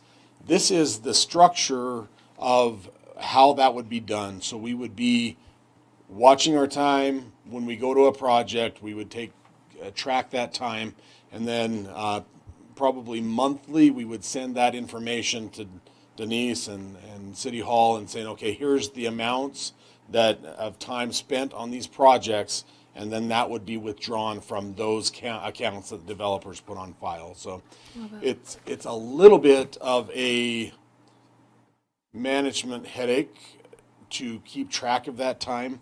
We're currently working on a system that we can do that just on our mobile devices, so that when we go on a project, we just start a timer. When we get done with the project, we stop a timer, automatically keeps track of that time for us, and then we just print out a report at the end of the month. So that's already in place. We should have that in the next month here operational. So there's some good things with that, but we felt that it's very appropriate to get these fees in place, charge the developers for the work that they're doing, as well as making sure that we are able to get that work done. And the very bottom line there is the engineering consultant. We also want to be able to do some side-by-side testing with a geotechnical engineer. If we have a concern that a developer's maybe not done proper compaction on an area, we can call up a geotechnical engineer and say, hey, come and check this. Just, we want to double check. Their geotech said okay, but we don't believe them, type of a thing. We want to have that flexibility, and right now we have no budget to be able to do that. This would give us the budget that we would be able to really call those people as we see needed to do and take care of that. So, Is this what other communities are doing? yes, there's a lot of other communities that already have this fee established. And again, some of them are, Santaquin is kind of one that we identified it and kind of followed their ordinance as far as how they do it. A lot of other cities are doing just Thanks to Ryan. 2% or 3% fee. What's that? Thanks to Ryan. the Yes. new- 2 words, nailed it. So, Love it. okay, Done. great. I'm just kidding. We still have to vote on it, but Next week. yeah. Okay. Yeah. Awesome, Marty. No, I this love is- that. This is, I think, a great thing for us to have in place. Yeah. Okay. Bringing in revenue, fixing stuff. So that brings us to our next discussion of currently. You want to go through all the fees first, and then have the council give comments or questions? Do you have questions about this section, Eric? The next section is actually different because this is really just for developers. When they come in, they submit a development plan, we'll calculate their bond. 3% of that bond will be in cash that they have to post with the city, put in an account, drawn upon, and we're done. I was going to have a developer come in and close my street down for a barbecue for the whole neighborhood, right? But $50 is pretty good. Yeah. So the next question comes in. We've got a bunch of other things that happen. Right now, we currently have a street excavation permit that's required for any contractor wanting to do work in a city right-of-way. That requires a surety bond, so it's not a cash bond or anything. It's, if we had a problem, they didn't want to fix it, we would have to call on that surety bond to get it done. It would take a long, drawn-out process. We typically don't have to do that. However, there are other costs that go into that, as far as even just our time in reviewing their street excavation permit, and how much effort we put into inspecting that. For example, I've had a number of recent issues with potholes. We've had a utility contractor coming in and saying, okay, I want to install an underground fiber conduit here. They're boring it, so there's really not an impact to the street. But in order to do that, they have to core down to every one of the utilities that they're crossing to make sure that they are not going to hit them. And so we'll have a number of, you may have seen them, just little 1 foot type diameter, 8-inch typically diameter holes that'll go down and locate each one of the utilities in the right of way so they can do that properly. Well, the problem is that those always settle. They create an impact to our street system. We have to figure out how to get them fixed. And we're going to be talking about in the up and coming I guess summer season about some standard drawing updates that require them to do a little bit better job. For example, flowable fill and different types of patching materials that will help keep that a little bit better process. But there's an impact to our systems by allowing them to excavate in our roads. There's an impact by the patching that is done in our roads. That causes a huge decrease in the life of our roads when somebody cuts into them. And so what we would like to do is establish a little bit more than a $50 fee, which really just pays for the administrative portion of filling it out, keeping track of it, all of that kind of stuff, but actually have some costs with regards to the cuts. So this is a proposal. We'll be discussing these further as we kind of get into the new kind of fees, the consolidated fee schedule, I think is what it's called, as far as how this gets applied there. This isn't next week's discussion. But these are items that we're proposing in the up and coming approval of fees that they be added to, so that we can properly inspect those projects. If they're going to be boring, if they're going to be cutting, then there's a cost to do that. That money then would be, in my mind, go back to the street, because that's where the impact is. We'll be able to use that in order to better manage our streets and take care of them when we have issues and problems. So Marty, we currently charge none of these fees. we So- currently charge $50 right there, one-time fee. Okay. Do you have any sense of what this fee schedule would generate in a typical? We're still kind of working on that overall concept of how much this would draw on. I don't have that right now. What I've done is I've went through 6 or 7 other communities and kind of looked at how they've done that, and looked at the things that I deal with regularly and have to spend time, or John or somebody, one of our engineers, inspectors, and that's kind of what I've said. These are the most common things that we deal with that take us time to go do them, and there should be a cost to do that. So as we, Are these new charges, Marty? Meaning they're not going to be reduced in a blanket fee. These are going to be in addition to what we're already charging. yes, currently we don't have any of these, and they would be additional to what we currently charge, which is $50. Talk to me a little bit more, Marty, about this line item here, working without a permit. That's the largest fee. That seems like one that we would assess. Well, typically, and what I've seen other cities do is about 4 times their standard fee permit. If they catch somebody that's out there working without a permit, without their bonding, haven't submitted a permit, maybe they're doing road closures or things of that nature, unauthorized, we wanted to put a fee in there that if these guys are doing that, they're going to be penalized for doing that work in our right-of-way without our permission.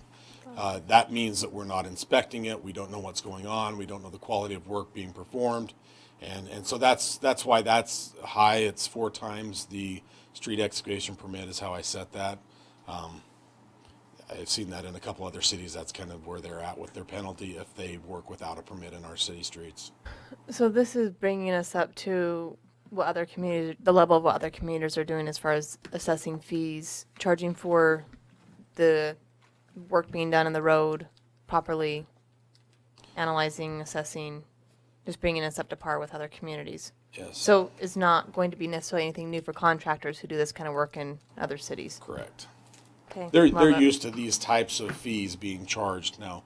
They're not used to it in Pleasant Grove, so there may be a couple that say, "Hey, I've never seen this before." You'll see a bunch of those, but they have experienced them in other cities that are locally. I also talked with the new public works director in Linden. He's like, "Please send me this. We got to do something. We're just dying here Getting trying killed. So I think they're interested in trying to get something established, because we're all in the same boat. We are having all of these impacts that are being to our streets, obviously, cuts into the roads, things of that nature, and that costs quite a bit for the city to be able to manage and maintain those.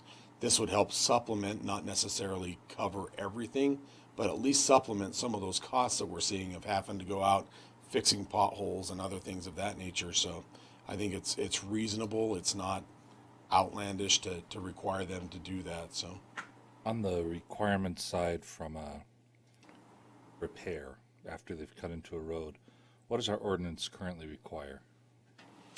So it depends on the age of the road. Currently, we have 2 different repairs for a patching. For example, somebody comes and ties in their sewer lateral into the sewer main.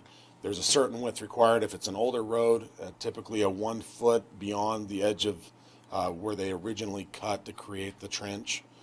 But if it's in a newer road, then we require, I think it's a 5-foot T-patch. It's on the outside of that. We cut an additional length or distance away from that trench to be able to try to bridge a little bit better there so that we don't see as much settlement. So it just depends on the age of the road on what's required for replacement there. So do we expect that when they're done cutting into a road and they patch it, that look the same as before they cut it, and that it lasts Again, a length of time? we would love that. We have essentially 1 year from the time that happens that we keep their their surety bond on file. And so after that, either two things we need to be careful with. We need to be aware of what's being done. We need to make sure we go back and inspect that before that year's up. So if there is a problem, we can either call on that surety bond or have them come back and do it. If they're not willing to, then the surety would be called. And so those are, critical things. But yes, ideally they would do it perfect. It rarely happens. There's always, it seems, shortcuts taken. Sometimes it's due to other materials under the road. Maybe they didn't compact as they came up in the trench. Things of that nature. It's a little bit tricky to get it exactly right. But there is a detriment to every road that's cut. So there is a cost that the city will expend at some point in the future when a cut is made into a road. So the costs that you've listed on this page, except for permitting, those are mostly if the city goes out and does the work? Sorry, no, these are costs to do the work in our right of way. And so if somebody was going to come in and do a sewer trench, for example, we would look at that and say, okay, you got 100 square foot of asphalt, that's 10 by 10 area that you're patching. That's going to cost you $100 to cut into our road because That's there just is the permission. So that is the cost for that patch. The permission to cut the patch That's or the correct. repair? So they do their own repair, they do their own cutting, that's all their cost. There is a fee to cut into the road of $100 for a 10 by 10 patch because we have an impact directly to us at some point in the future to repair that. They've diminished the value of our road by cutting into the road, and this helps replace that diminished value. Okay, I understand that concept. I guess if we have a road that's not cut and it's just in great condition, the minute we allow them to cut into the road, if we don't require them to come back and patch it perfectly, then they pay the fee and there's an assumption that, okay, now it's the city's responsibility after they've patched it. Not for that 1 year. For 1 year. For 1 year, we have a complete warranty on that patch, that if it does settle, then they would come back and repair that at their own expense. But after that, there's still a detriment to the cut. And that's what this is to try to help compensate for, is the detriment to the road system by cutting that road. Okay, so then on the upper charges, when you say personnel, these are the people that would go out depending on the kind of work that's being inspected and look to see if that patch took place properly? So on a development project, yes. So those fees that are established there are the costs that we would be charging developers towards the bond that they've posted to the city. These costs here, let's say that somebody comes in, there's a lot and they want to build a home. Okay, we don't have any process. I mean, maybe they don't do a plat, there's not a subdivision, they're just building, or maybe they have to cut into the road for some other reason. That's what these fees would take care of, is those other instances. So Okay, so on a development where they actually come through the process, you've got a bond, you've got people to inspect it, a follow-up, and a warranty. When it's a onesie-twosie and they're not going through that process, then we have a fee in addition to they have to warrant the work for a year. Correct. Okay. And Marty talked about this, but all revenues generated off these would go directly back into street maintenance. So if we set up a street enterprise fund, this is now another revenue stream of money to go in there. We don't know what that is, and as Marty said, and 2.6 million, we're all salty. But what this will do is, and what we would recommend, we implement the fee and then we give it a year and we see how much we generate, and then we can start making that as part of our budget into our roads budget. So. Can you unmute your mic? I was working at it fast. Okay. So for example, when a Questar gas comes through, would that have altered the price, or would that have just gone in? Would we have charged them this cut fee? yes, well, they come and get a permit currently for every cut they're making. But for every square foot? Now that's what this is proposing, is that every facility. If it's a existing utility company, they would have to pay these same fees for cutting within our roads. Okay. So I know you don't have the exact number. I'm wondering if you even have a ballpark figure or how quickly you could get kind of a sense of what, if we had been doing this in 2016, what would it have generated for us? Is it hundreds of thousands? Or is it tens of thousands? Because we haven't been tracking it, it's really hard. We could probably come and say in the last month, this is kind of what we would see, or in a month that was not during the middle of the winter, I guess, because typically we see quite a decline. But I would think as we go forward to kind of look at this, we will come up with some numbers that show what we anticipate to be generated by this, just based on kind of what we're seeing happening with the construction. It all depends. Again, development's kind of separate, and that's a majority of some of the impacts that you guys probably notice, the big projects. But it's all the little projects that we need to cover, the boring that's happening with Questar Gas or the utility companies. And so that right now, I don't have a good feel for how much this would generate, but we could probably come up with some idea, Ben, that would give a ballpark, and we'll do that. So Thank goodness we're moving forward now, making progress. Yeah, I would think in a perfect world, those monies that were collected would go right back into the street where the work was done, so that road is repaired back to where it was. Yeah, that's the intent. This won't become general fund money.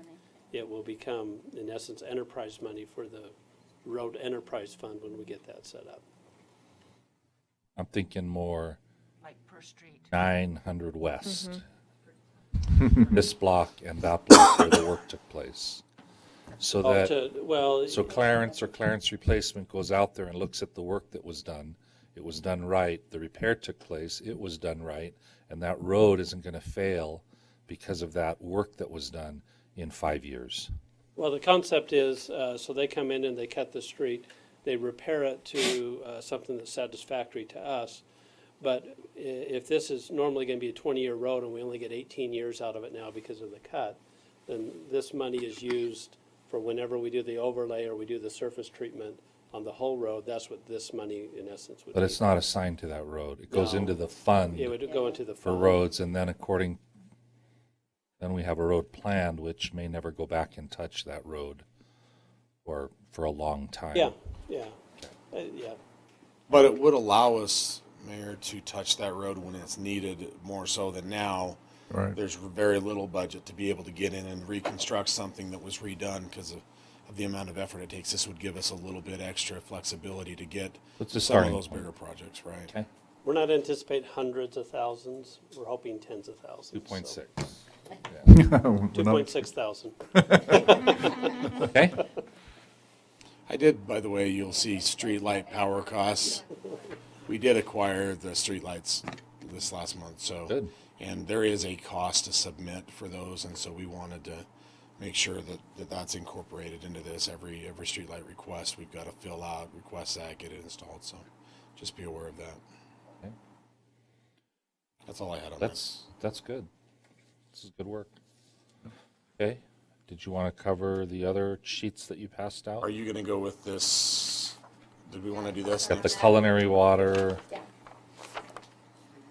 pressurized irrigation. So that's after Be your road Denise's plan. portion, and then we'll talk about that.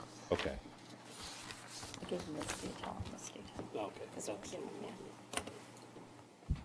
So, sorry, it's sort of small, but I don't want to have 5 pages. I've given you what's been adopted in the past. Just going to go over sort of big picture. This is a lot of detail that Scott Wells needs to do to Bill, but the rest of us.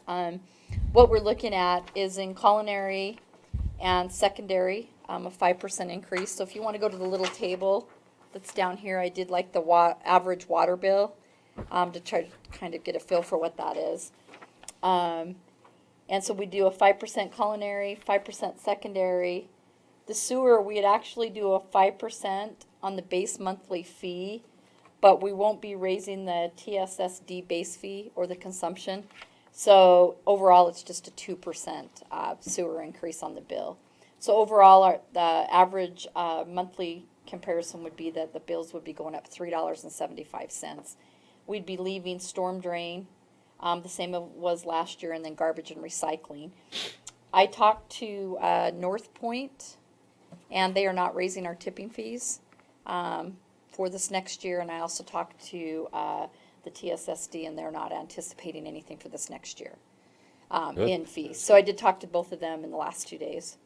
And so that's why some of those other rates were leaving the same, because we're not showing a cost increase from them. So Denise, you mentioned that you've listed here what we've looked at last year. Yeah, what we and adopted last year. What we adopted last year. Are we keeping pace with this recommendation? Are we keeping pace with the study and the recommendations from Birmingham? So the initial study just went for 4 years, and then we, as staff, have made the commitment that we would evaluate it every year and bring a recommendation back so that we don't get behind again. Right. Yeah. That's my question. Yeah, so the effectively. recommendation you're seeing in front of you isn't necessarily based on the study, but based on the projects we have in front of us, this gets us where we need to be. So this should keep Yeah. us at a level where Yeah. 1 year we don't suddenly jump the Yes. price. Yep. Okay. Okay. Good. So that's the recommendation. So if you look at the bottom left-hand corner. Yeah. So it'd be $1.35 on culinary, $1.56 secondary, 84 cents on sewer, for a total of $3.75. For the average. And I apologize. Do we still have this Draft. tiered system on culinary usage? Yeah. So Yeah. many Yeah. base and then so many Yeah. after There's a that. table there, it Yeah, shows you. Oh, there it is. Okay. Yeah. Yeah, Thank and you. so, and it's a good point, Mayor, because this is just kind of an average. So if somebody's a high water user, they're probably gonna see a little bit more. Yeah. If they're a lower water user, they'll see Yeah. something less. We just kind of average it out so that we have a snapshot to show you. What it may be for the average. And from an explanation perspective, when we talk to our residents or our businesses about rates, it's really not the usage, it's the system, the delivery system that's being maintained, and then the purchase of the water, if we have to purchase extra water, to provide that to them. Is that It's- accurate? yeah. When- Infrastructure. When we were looking at the secondary water rates, 7, 8 years ago, we figured 93% of the fee for secondary water is for the pipes in the ground. It's not the water. Right. And so, that's why we see kind of a fixed rate for secondary water, because it is a fixed cost that we have based on our bonds and things like that. So, we do have a water usage for the culinary, but a majority of the cost in culinary as well. And we have a base rate to cover that, and then we have the usage cost for the water. Are we getting that message out? Are we actually communicating in a way that our residents and our businesses understand that the water costs that they see are really for the infrastructure and not necessarily for the gallons? We had a lot of that when we really had to jump the rates a few years back. We had a lot of education on that at that time. I would say in the last 2 or 3 years, we don't get asked very often that question. So if we need to kind of refresh people's memories of that we can do that. But we don't, I don't think we get a lot of, how come my water bill's so high and things like that. I mean, the overall utilities. I'm thinking just if there's reminders that are small on a regular basis, then the need to go out and massively educate at one point is less. Yeah. So if you just keep that in front of our people's minds. Miller. Notice the fees increase will happen. Will that be in the city bill? So the increases, yeah, we're going to have to notice this, whatever means we notice them. Yeah. However, the constant reminder Right, so could be underneath it through is- the city bill, the newsletter, whatever. In bold caps. A mess, just, the subtle message that reminds us it's the infrastructure. I've never been subtle, so I was thinking in large. Some paper. Okay, continuous. A quick question for you, Scott, on these rates. Yeah. And Denise, maybe if you know the answer. We're not behind any longer, right? We're not playing catch up like we were 4 or 5 years ago. But I still get a lot of questions from the public about why our rates go up faster than CPI, faster than inflation standards. I mean, a 5% increase is not outrageous, but it's a curiosity to people. And is We're there? still behind. So we are behind. Yeah, I mean, we have tens of millions of infrastructure projects. Look on the list. Yeah, So, Marty's, I mean, if we were to actually do the true cost and fund fully all the needs of the system, similar to what we're asking for roads, water it's has a 4 big number. million. See, Ben, this is where I think the education piece comes in. When we're educating on the infrastructure, that's a different message than educating on the usage of water. Because the infrastructure continues to age and it gets bad, has to be replaced. There's growth and expansion. There's the salaries and equipment. And that's really what we're paying for. Right. And that's the part I think that right now, I don't think it's really visible that there is tens of thousands of dollars in projects that can't be done. Well, millions of dollars. Yes. Okay, whatever, millions. And that's what I'm thinking we should. No, and that's a good point. And when I say caught up, our funds were losing money. Right. So when I started and Dean did the initial analysis, he's like, this isn't good. The water fund's gonna be bankrupt in 3 years or whatever. Yeah, So it was an oversight. So we got to a point where we weren't losing money and we're able to handle whatever capital projects we were gonna put forward. But to say we're fully funded, and we're not. So Marty, I think on your road thing, I think you listed some additional future project needs and all that. Yeah. Millions, I mean. Yeah, there's millions of dollars of needs. There's a 5-year capital plan to try to accomplish things, and even trying to get through that 5-year plan is kind of a wish list of if we ever had enough money to do it type of thing. What I'm seeing as I'm getting more and more into this and understanding it better, clearly we have an aged infrastructure, and it's continuing to age. It's not. That costs a lot of money for both repairs, and then at some point we're going to have to bite the bullet and replace that. What I'm seeing here is that this is taking care of a little bit of that where we know it's really bad. For example, Garden Drive project that we did this last year, getting 5 or 6 leaks a year on 4 blocks of road. We have that in other areas of the city that we are not currently able to address. We don't have the funding to do that. It's in a planned process. So this 5% in water, I think that's key. And I think if you look at the projections, it's probably going to happen for the next few years, that continuing to happen, because we've got needs because we haven't fully funded or adequately funded in the past, and we've got to catch up. So that's clear. I think the other thing that's clear, so stormwater is another one that we've got. It's not that we have a replacement, it's that we don't have anything, right? So we're looking at actually putting in infrastructure. Some of that will come through impact fees, through development and such. We've talked about the pipe to the lake. We've talked about detention needs, property acquisition. We purchased the pipeline property, but our rate is also right now higher than anybody else in the neighborhood. And so we felt that we better keep that one for this year the same. But there are huge needs in stormwater. So that's kind of the biggest concerns that I see right now are water and stormwater. Those are our biggest concerns. We felt we should keep with the same rate this year in stormwater, but there are huge needs, and we aren't covering them with the current fees that are charged for it. So. For example, how much was that, what was the dollar value placed on that storm system or the storm drain that St. John's Properties just did for us out by the freeway? What was Basin? Yeah. I don't know. A couple $100,000 is How many? what, well, I mean, if you're just looking at the portion that they constructed for the city, it was a couple $100,000 in additional cost, 150 to.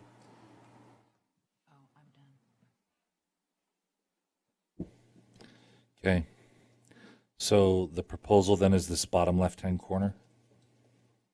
Yes. And are you going to bring this forward for action, or? Well, it will have a tentative budget unless we hear that, today or next week or whatever. If you're not comfortable with the rates, other than that, we'll build it into the tentative budget. Anybody uncomfortable with the rates? I'm I mean, wondering it's just keeping pace. I'm wondering what the realistic effect looks like if we were to do 3% in culinary and secondary water. What does that look like differently than a 5% increase there? It's less projects. Less projects, right? I mean, if you want to know exact, I don't I know. have some revenue numbers. So if you did In water, if you did 3%, you're going to get maybe 110,000 of new revenue. If you do 5%, we're hoping to get about $185,000 in revenue. So about $75,000. Yeah, so the difference between those. Secondary, a 3% brings in about 80,000, a 5% brings in about 133,000. Sewer, if you do a 3 is about 135 versus a 230,000. So is this going to allow you to keep pace with coordinating your road and your culinary and all those other Let's things? hope nobody asked that question. No, there's so many needs. Again, we have such old pipes in the ground. Water's a huge concern, and missing storm drains the other big concern. Our PI system's pretty new. So as we start talking about roads that can be done reasonably and not have to dig them back up again, it's going to limit the way that we approach the pavement process, and our planning for that's going to have to incorporate what funding's available. So absolutely, there's more needs in those areas for our underground utilities in order to keep pace with a new road fund potential there. If we add an additional $2.3 million to our budget, or even the $1.5 million that we're looking at, with the bond being expired this next year, having that money available to us, it's going to challenge us to come up with a plan that makes sense, that is reasonable, that has the least amount of impact for needs of potential cutting into that new road. And we're going to have to really juggle that, because there is not adequate funding to really answer all the questions. I mean, all the roads that'll be fixed won't be able to necessarily get every utility replaced under them. So it'll be a challenge.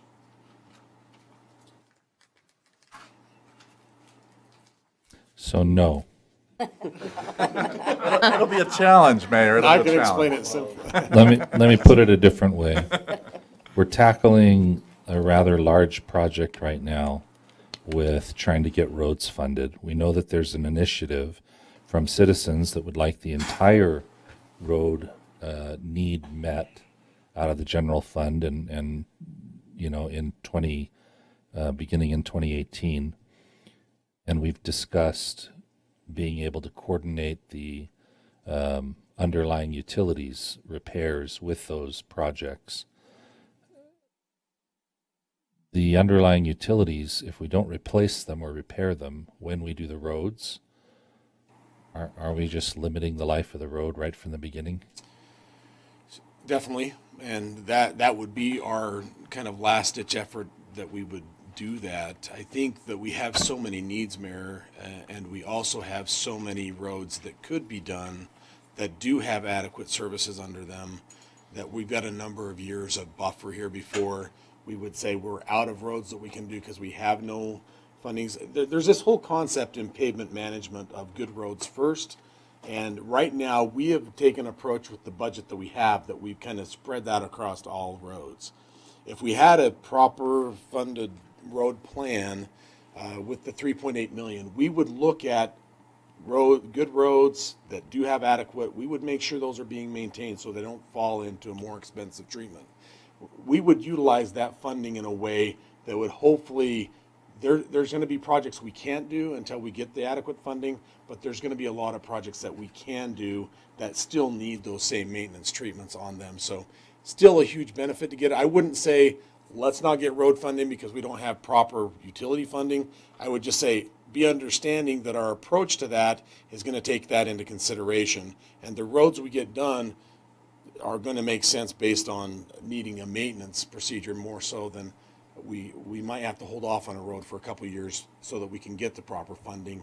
And even though it might make sense to do it today, we might be doing it 2 years down the road. So you're saying we can ease into that part of it? Yes. Yeah, I think so. And Given 7 or 8 years with the road part of this underway, taking care of roads that are already in good shape, then we can start focusing on the utility side of that so that those funds become available. So eventually you end up with a balanced road utility kind of budget. 7 or 8 years is optimistic, but a number of years. I'm just quoting you, Marty. You're the one that used the I'm sorry. numbers.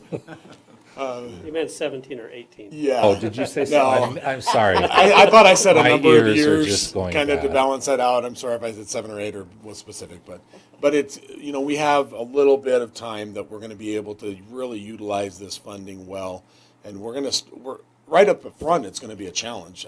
Just coordinating that much funding into our roads with all of the utility needs that are there, still going to be a challenge.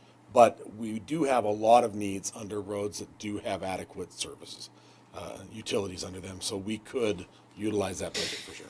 Okay, so again, when we go out and communicate this road thing that we're working on, we've got to communicate that we're not taking care of the utilities at the same pace, and that's going to be a future issue that we'll have to deal with until those funding mechanisms are brought up to a level. Otherwise, we're setting an expectation, I think, that, you know, people are going to drive out of their driveways in 2019 and every road in the city is going to be perfect. No more water breaks. You know, it's just human nature that we just kind of need to set that expectation. Well, one of the concerns with the initiative is it mandates the city has to spend the full 2.3 in that year. Right. So that does not allow for a carryover to, if we need to build a little more funding to do a water line, it doesn't accommodate that. So, that's just another wrinkle. I'm actually going to show you an example. I've highlighted some things on your this one drawings. I've highlighted it here, so I'll show you guys a few on when we start talking about some of the capital projects. I'm going to use 1100 North as an example here of how you coordinate that and how doing that road impacts all of our other budgets as well, because we've got to have funds from each of those other budgets to complete those utilities. So you're going to show us specific We're ready to projects. go to that? Yep. Is that where we're headed now? Yeah. Okay. So now with the. So there were no objections to the percentages. Yeah, if we stay with that, we'll build that into the tentative, but now we'll go over a list of the projects that will come about with the water and sewer and storm drain this year. Casey, can you cut that switch on the far right? Thank you. So, just kind of looking at some of the capital improvement projects. Last year we were really ambitious, and we've got a lot of projects planned that are moving forward. Like I said, we received 4 bids today on very large projects that are moving forward. We'll see those next week for awarding, which incorporated all of our budgets essentially in those projects. Here's a couple of things that for next year's budget that we're feeling that we would like to get done in that budget, using both impact fees and other, coming from our funding and from our utility rates. And so these are projects, if you remember here, Third East was one of the projects that we have in our next year's, our 2017-18 budget year for streets. That is planned to get done, and so that's the cost of doing that water line replacement here, the $400,000 between 2nd South and 2nd North on 3rd East. And so keeping with that road plan requires us, and we also pitch that as, hey, this is a combined utility project. We get a benefit of combining the utility replacement project with the road project, and that patching gets covered a little bit out of the water fund because we're doing that project. Some of the asphalt work's actually done with the water project, and some of it's done with the street project. The other thing, I'll come back to this on 1100 North and some concepts on that I'm looking at. We haven't got the 2019 season yet planned out for all of the roads. We're planning to do that. I'll talk with that about the roads, but this is impacted there. So these are the budgets that we're proposing for the water. If you look at the additional future project needs, I just grabbed a few. This isn't even all of them that I just threw in there. Some of them are kind of immediate. This Brimley Pump House is kind of an interesting, it's our oldest pump station, very, very old. We don't have electricians that like to go in there just because it's so old and it's old stuff. So, but we've got the Battle Creek Springs project. Last year we projected it to be done this year. Due to some other funding on First East, you'll see here $650,000 because of the First East project that's being done. We have sections of the culinary water line that needs to be replaced under there before they do that project. So in this year's budget, which should be able to accommodate that $650,000 for that project so that we can get that water line replaced.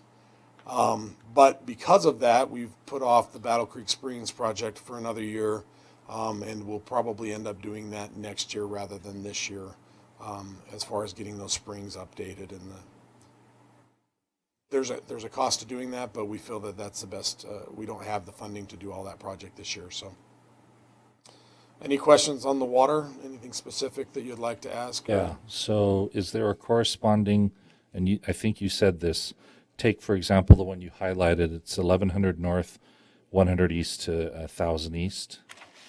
Is that right? Yes. Is there, and that's the water line? Yes. Is there a corresponding road project along with that? So let me come back to that one. The 30s project, 11th Yes North. I or want to. no? There Come is a on. project. Oh, good. Absolutely. Thank you. So I want to talk about the impacts of doing that road to our water lines and to our storm drain Okay. lines, two of which have to be done if we do the road. That's great. That's what I But wanted. 30 East is the other one on here, Mayor, that has a direct street being replaced over top of it between 2nd South and 2nd North. That's a 4-inch line.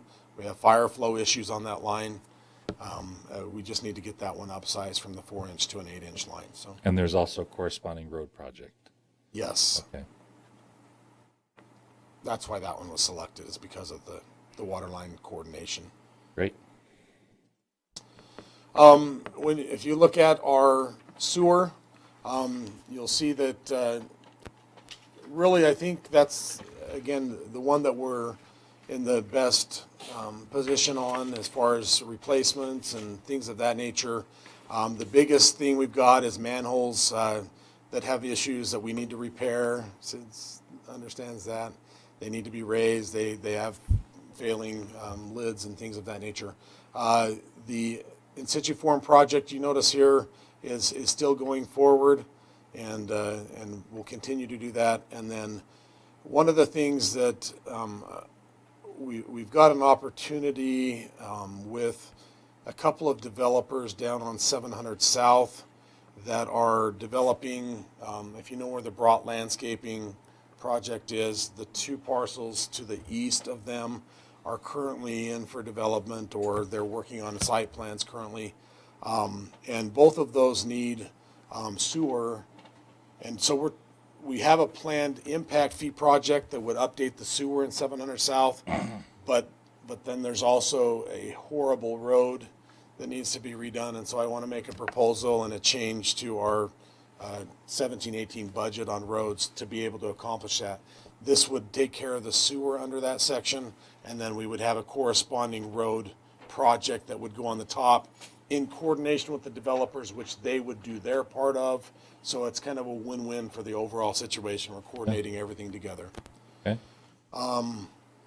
Any questions about sewer? I don't want to be sarcastic, so go ahead. Okay. Well, are you going to bury it deeper than 6 inches? Barely. Let's keep going. Okay. On the storm drain, this is another one. Again, this is the budget that we just, all of our money is tied up in the pipe plant, it seems to me. A lot of our funding goes in to pay off those bonds and interest and principal on those bonds. So I think we have a good rate. We just don't have the funding coming directly to us to actually get projects done. And so we do have a couple of projects that we would like to see get done. This 1100 North project we'll talk about in a second, and then the First East. Because we're doing First East, we have two main crossings of our future storm drain system that we want to get in, and need about $150,000 to get those two major crossings in with the First East project. So that's directly related to the first one you highlighted. the 1100 North here, yes.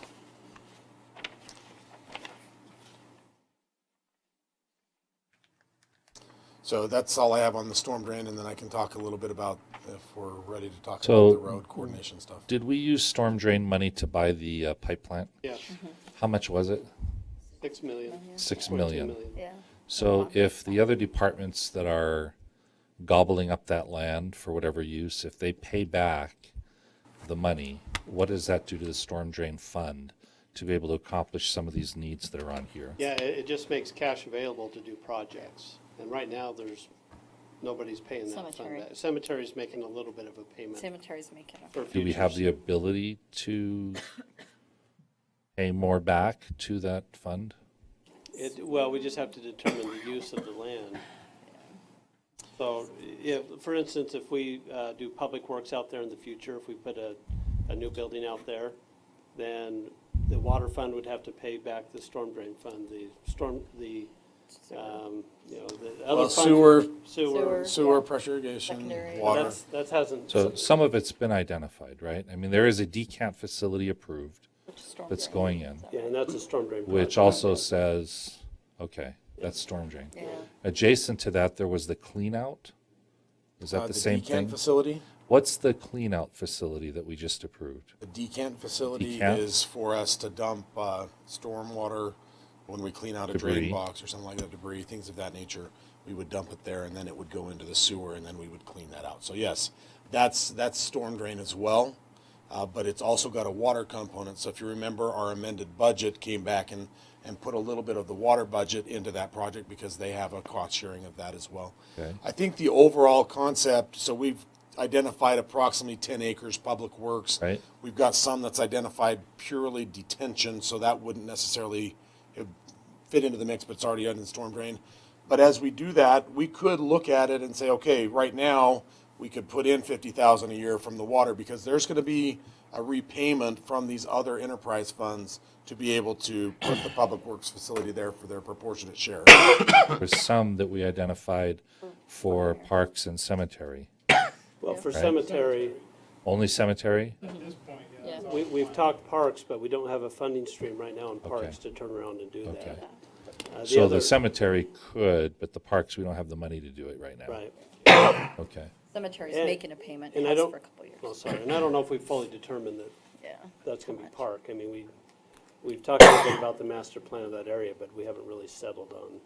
So Denise, if those payments are kind of coming in now, where you've identified them from water and Yeah, we currently Public aren't doing Works. that, but we could do a disbursement from our water fund, our sewer fund, our pressure irrigation fund, and then Yeah. and and they're pay back a little bit towards a that. little bit more so that this fund could. That's a good idea. Yeah, I because I we're just hadn't doing accounted for that. cemetery right now, and they have been doing that for a couple of years, but we could do with the 75,000 a year right now.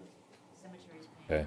Yeah. So we could And- do that as part of the 18 budget, we could And actually. that would not necessarily impact the water fund. Am I getting this? It will impact it, but it's just a matter of, I mean, our biggest needs are in stormwater.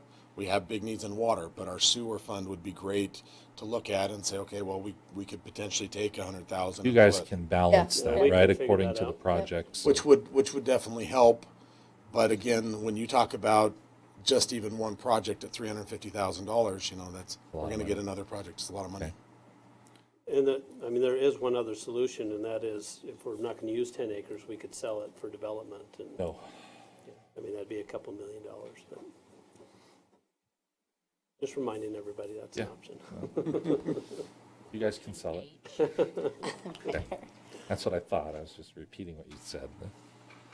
What else, Marty?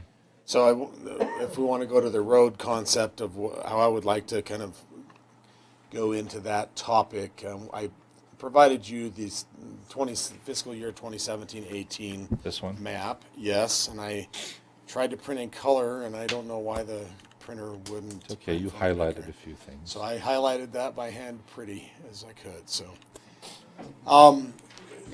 and here there's two projects that one that I definitely want to consider changing here and make recommendation for that. We had a section in this budget year for reconstruction on 1300 West between 700 South and North County Boulevard. The reason I'm pulling that out is we don't really have a coordinated utility project with it. There's a lot of development going on in this area. You've got the ASEA site plan that's here. When they come and build phase 2 of that, they would construct a good portion of that road. That road's also not planned to go straight. It's planned to swerve and tie into the intersection here by Noah's. And so to reconstruct a road that's eventually going to be replaced doesn't make sense. We had $200,000 budgeted for that reconstruction of that section. What I would like to do is, with this new work coming on here, is take the money, the $200,000 there, and put it into this project here. Right now we're replacing from Main Street over to 490 West. And then these two projects, this parcel here, this is the Brott site. These two parcels are developing. Work with them in getting that extended through the Brott property and get that work done, which required the sewer line to be replaced and extended under there. It's actually an impact fee, 100% impact fee sewer line upgrade that's needed there. So that's what I'm proposing here, is to take the funding that was here, now implement it here. Now I still have a $100,000 gap of doing that, and 700 South is in terrible condition. About at Gateway Village condos, from that back to Main Street, it's really, really rough. This would get the road to be in a good condition all the way from, really from Pleasant Grove Boulevard back to Main Street. So that's the coordination with the sewer project. Yes, so that's the need for the sewer, and I believe from what I saw in all of our current funding, I felt that we could do that. So this would be included too? Or? Sorry, no, that's a line that shows that I'm taking it from here over to here. Oh, okay. There's so a gap. it would go from Gateway Village to Main. To Main is what would be the proposal. And is that in front of Spectrum Academy? Yes. I think that would be awesome. Then one of the things that, as I finish out my my next year, what I'd like to do is budget the 2019 year. If you don't want to talk I feel like about you're it, making so much progress tonight, Marty. Sorry. Keep going. Go ahead, Marty. There's a lot going on. So no, this is awesome. There's progress. 1100 North has been a huge item of discussion. And as you remember, as we went through our budget retreat, there was $285,000 identified of leftover money at the end of the fiscal year. So the question is where could we utilize that money? I'm proposing 100,000 of that would be used on 700 South to get that project done. But then we're still left with another 200,000 plus kind of trying to coordinate what to do in projects. Right now, our estimates to do from First East to the canal is approximately $450,000 to $500,000 for the road. The cost to do the storm drain, if you looked at that storm drain budget, which is this one, we have to put in a new storm drain line in that road from 3rd East to approximately 600 East.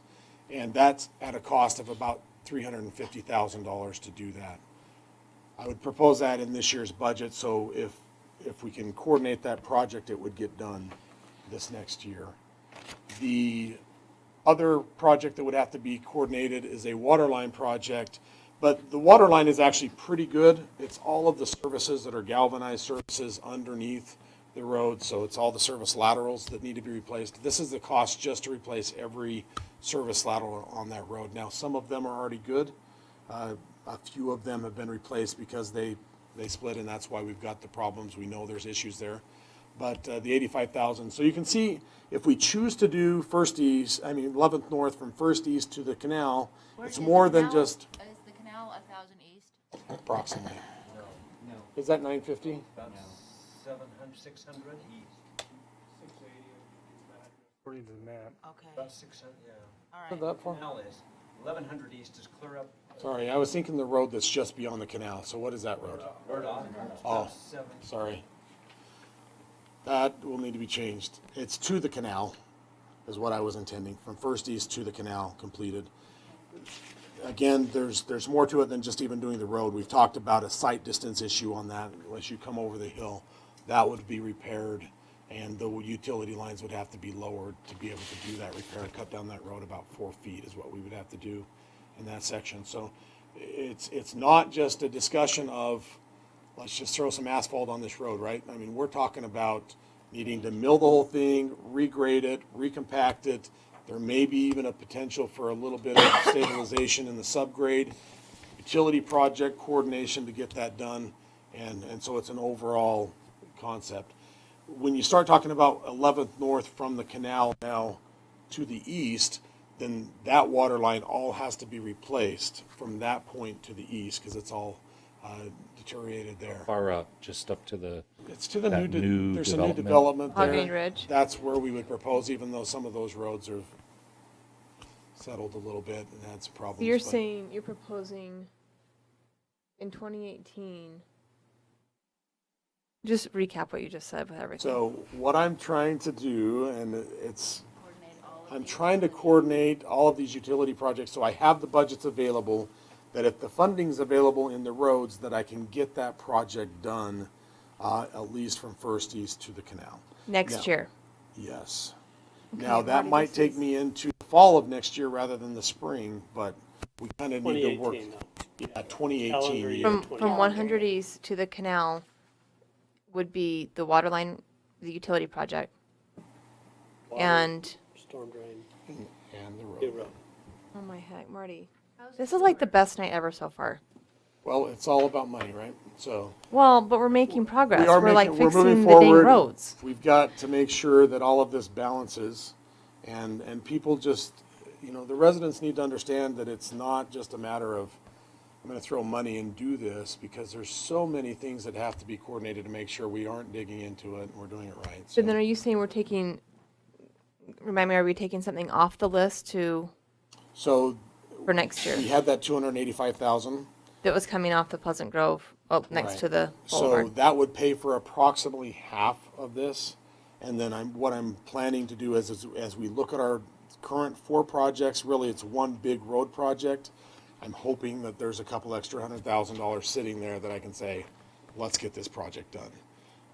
There's no guarantees, but I think in the next budget year, as we start looking at our $1.5 million that's available, the following year, which will be a plan that we'll present here in the next, probably in the next month, we'll have that next year's plan for the $1.5 million available.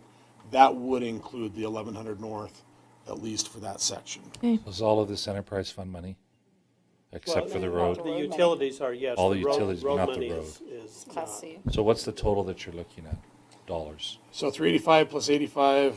I don't know. Nine- Or 350 plus 85 plus 450. 985, right? Oh, plus 450. Bucks. Yeah, easily. Was 300 on that list too? You were going to do 300 East, right? That was already on the current plan, and that was already kind of in that 3-year plan. So yes, we're still planning to do 3rd East from 5th North to 2nd South. It's a lot. That's a lot of That is a coordination. lot of coordination. Thank you. And it's, we get a little confused sometimes because we're talking calendar year on when the projects are gonna be done, and then we're talking fiscal year on the funding for it. So that's part of what Marty gets to coordinate, because when he says next year, that could mean 2018 as far as the calendar year, but budget-wise, it might be our 2019 budget, which goes into effect July 1st of 2018. So again, we'll coordinate all that, but It's and tricky. maybe it's best if Marty talks specifically and when that project's gonna be done in regards to the calendar year, and then we'll figure out the funding side of that. So And when that you- one, Sorry. sorry. Go ahead. And on that one, when you talked to us before, there were all of the driveways that are impacted on that road, On 11th North. 1100 Yeah. North. So You're looking at that being, the road being removed to the point where the driveways those are? driveways are already really low, Right. so this is only going to help them. But there is a tie-in aspect of all of this to every driveway and drainage issues that we have to address. Getting the storm drain up that road will be a huge benefit up to that 600 East intersection, so we can take that storm water, and then we'll have to coordinate making sure nobody gets flooded out and the driveways are adequate for tying in. But it's better to cut that down than it's currently existing because the properties are so low. Thank you. And the intent is on 1100 North, if the funding falls into place by fall of 2018, we're hoping that project's done. To the canal. 100 East to the canal. Right. So infrastructure. Let's not get crazy, Scott. Well, we're making progress, Yeah, but we are, I like it. So water, sewer, storm, So water, laterals, storm drain. and road. And road. Complete rebuild. Well, except you're not digging all the way down. And So doing we're the not base. replacing the water line, we're just doing the laterals, new storm drain, and the sewer's actually in good condition under there, so we're good. Okay, good. And that's just one project. Wow. No, we wouldn't need to, because we don't have to dig anything to do in situ form. That just, Anyway, they yeah. just line it. They do through the manholes, don't I they? just wonder if it's faster, easier, and if you've got everybody shut off for a reason. Oh, but We will have them shut off, so. That's all I had. Else, Marty? That was really good. I think that's applicable to all the rest of the road projects that you have going, where there is coordination and dollars and which road or which year, et cetera. so at what point do we get this updated on the online document?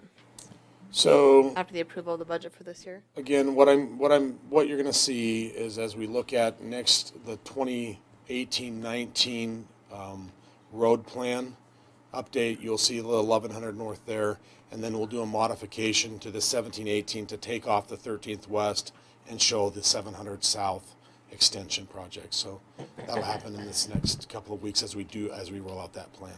Okay, sounds good. Anything else? Now I got a headache though. Okay. Well, good job. Thank you. I think it's awesome, thank you. Yeah, is there anything else on item number 10? Are we gonna, Well, the roads and general fund are gonna coincide. yeah, so we can bring this other subject up Yep, as part of the roads. yes. Let's take a 5-minute bio break.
Okay, I think we're all back.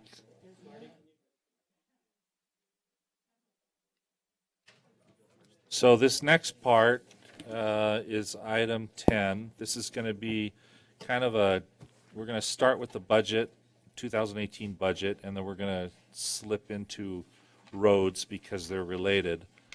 I had some time this last couple of weeks as I was traveling to think about what we're looking at, the magnitude of the work, and how we can tackle this and approach it. So I kind of have a framework or an idea that I'd like to share with the council. I've discussed it with Scott a little bit, and I think we understood each other, but we'll find out here in a second if we actually did understand each other. If I want to use the citizen initiative ballot measure as an example to help us with framing.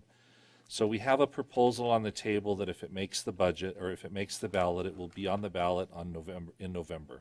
That's the first Tuesday after the first Monday, is that right? So it'll be the 1st of November that ballot would come out. We have the rest of April. We have May, June, July, August, September, October.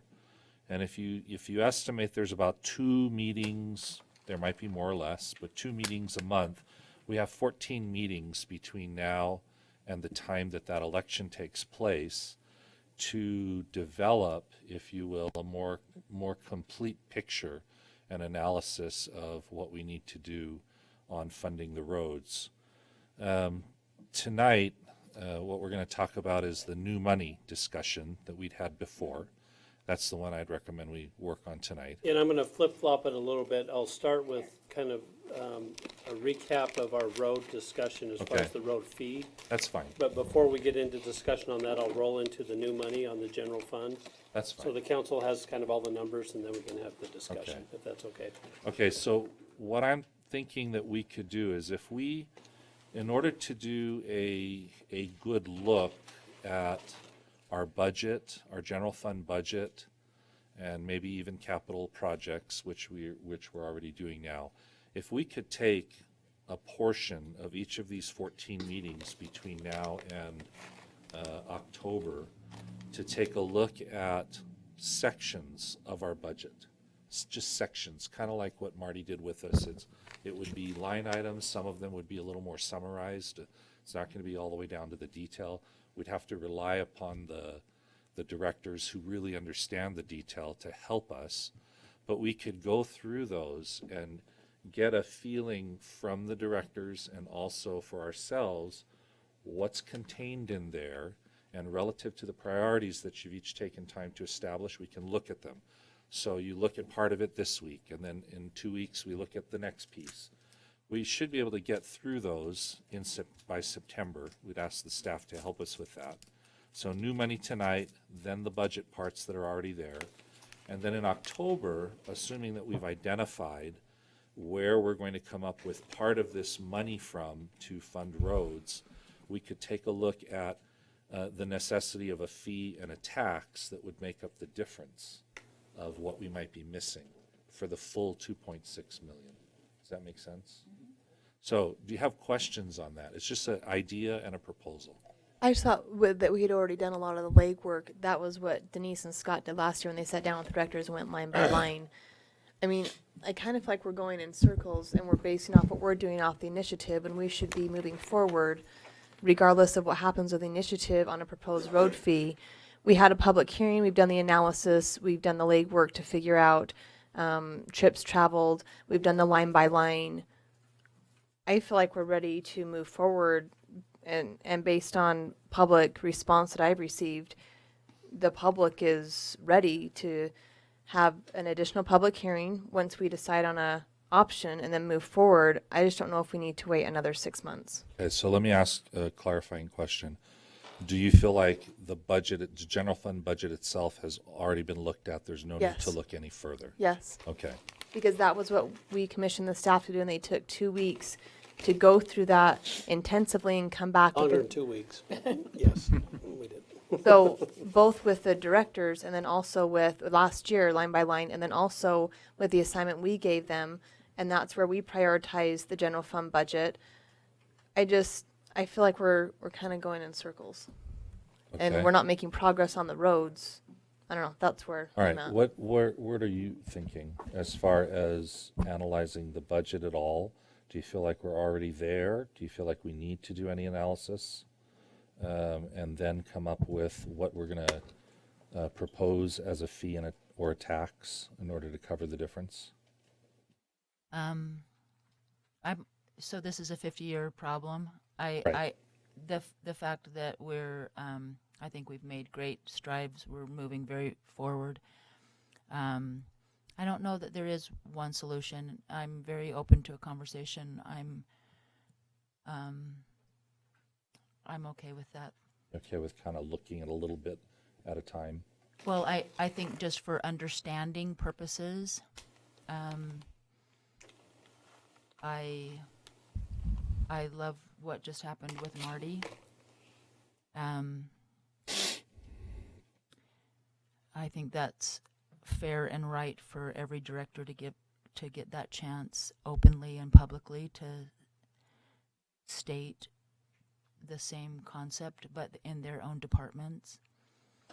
I also think it helps us coordinate a little bit better. And my question is, what does this do? Because we have to pass the budget by Yeah, this is June. unrelated to the passing of the budget. The road fee does not have to coincide with the adoption of the budget. It can be at any time. This is for us to look at our budget one more time in a level of detail and say, is there anything in there?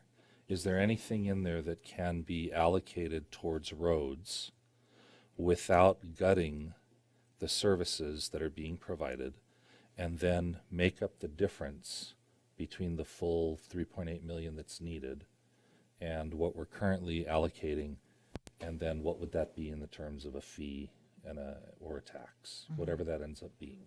Okay. So we'd end up with a proposal effectively that would have all of that analysis done. Can I maybe articulate it a Please. little different way, Mayor? The way I understood it and what I heard the mayor say was, we went through a process last year as staff where we went through line by line, and that's where we came up with the 130. I think what the mayor's asking is, do we want to have this a little bit more hands-on for the council, and we do this in a public forum where we'll take the police department budget and we'll spend an hour and we'll go through the line items and we'll have discussions. You can ask Mike, what is this for? You know, do we have any leeway here, here, or here? And whether we find another dollar, I don't know. But at least we're having a public process that the council is now partaking in. And if, what I'm hearing Sid say is, the staff did this already, we're good with where we're at. But if the council wants to be a little more hands-on, I think that's what the mayor's. Yeah, and I probably didn't articulate that very well. It's more of having the discussion on the budget in public as opposed to just Staff go figure it out and then come back with a summary. Yeah. It's so that we can understand the relationship between 1100 East and the road and the laterals and, water and sewer and everything else that's going to be done. And then you can make the transition there to assign that to the multitude of other projects that department's dealing with. Okay, so then, but my question there is that we do have with the budget, we do have the new money conversation. That's the first discussion. We're gonna That's talk today. about that today. Right. Today would be the new money discussion. So this would just be about the existing monies in each department. I would The call next- it old Old money, money. already Old money. money that's budgeted. We already came up with 130,000. How much more are we looking to come up with? Because if we start implementing a road fee, the money that we could be collecting in the next 6 months, is that going to be comparable to the time we're going to spend and effort to what we could come up with some more cuts on top of the 130,000 that we've already done? I mean, I'm just, That's a good- we've been talking about that's a this good over and over and perspective. over, and we're not making any progress. We keep Right. seeing an analysis. We've done, was it the road study? Scott, remind me of the name of the firm. The JUB, or Lewis Young that did the. Lewis and Young, we've done that. We did the line by line, cutting $130,000 additional. We've done, we just keep, I'm like ready to have a public hearing, have the public come and give feedback, We're dedicating the $199,000 from franchise tax additional. We can talk about the new money, which probably needs to be decided by the budget deadline. But other than that, I mean, are we looking at like costs of pencils? Like, I don't know what we're looking at in the next 6 months that could outweigh what we could start collecting in a road fee and actually start making progress on the roads other than just continuing to talk in circles about this. So, I mean, I'm a little bit frustrated tonight because I thought we were coming to get an option ready to have a public hearing and move forward. That's the people I'm talking to. They're begging to have a road fee to have their roads fixed in Pleasant Grove. And now we're looking at another 6 months out to try and analyze, I'm not sure what. So I was not aware that we were ready to do a road fee tonight, and I'm sorry, I misunderstood. Well, no, not passing road fee tonight, but coming up closer to an option, is because tonight's just a discussion on coming up with an option that we could present to the public for road funding. I mean, that was a discussion on road funding. So I guess Why I'm don't just we have the confused. new money discussion before we actually, before we go farther? Because I don't think, I don't think there's a clear understanding of what it is I'm really saying. Okay. So, is that all right? Yeah. Okay. If it helps, Mayor, I do like the idea that you're proposing. I think it's got merit. Thank you. Let's have the new money discussion. Maybe it'll become a little clearer. So let me That was in start. the packet. Yeah, we do have, so this is in your packet, but I'll walk us through it up here. And then I'll pull up the general fund projected budget for fiscal year 2018, and I'll put it up here so people can follow along, but that's also in your Dropbox as well. So we've seen these before. The last time we met, this was presented to you. At the time, there was a discussion, but there wasn't any further, there wasn't a settling as to this is the exact direction we want to go. So I'm just going to recap that to go over the numbers, and then before we have any discussion on road fee, I think it'd be appropriate that we just dovetail it right into the new money, and then we just have one discussion as to how we want this to play out. So this is where we're currently at, scenario one, which by this current fiscal year, $948,000 available. That's a partial bond payment that we see for $556,000. Fiscal year 19 would be us being funded at $1.5 million a year. So that's, and I still have this broken up as Class C revenue and additional gas tax. That's a done deal now. So technically it's 1.18 million. And then our general fund that we have built into the base budget is 325. That's where the 1.5 comes from. Just a reminder again, our goal is 3.8 million according to the study that we did. And so our funding gap's 2.3. I heard 2.6 getting thrown out. That's what the initiative is suggesting, but the initiative is accounting for the 325 that's already funded. So really our funding gap is 2.3 million.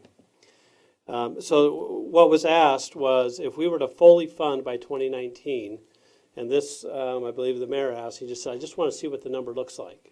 So just show us, if we were to fully fund and do a road fee for $2.3 million, what would the impact be for residential, $11.27 per month. And then on the commercial, if we just combine and average out the trips and just average it into one fee, then each business would pay $138 a month. That would be the 2.3 million. If we took that same scenario to fully fund by 2019, the residential stays the same at 11.27, but if we broke it up by trips, then this is what it would cost individual businesses. So for the dentist's office or whatever, it's $46 a month. For the convenience store, it gets into $1,100 a month. That gets to be a rather large number at that point. So scenario 7, this is something that Ben had requested.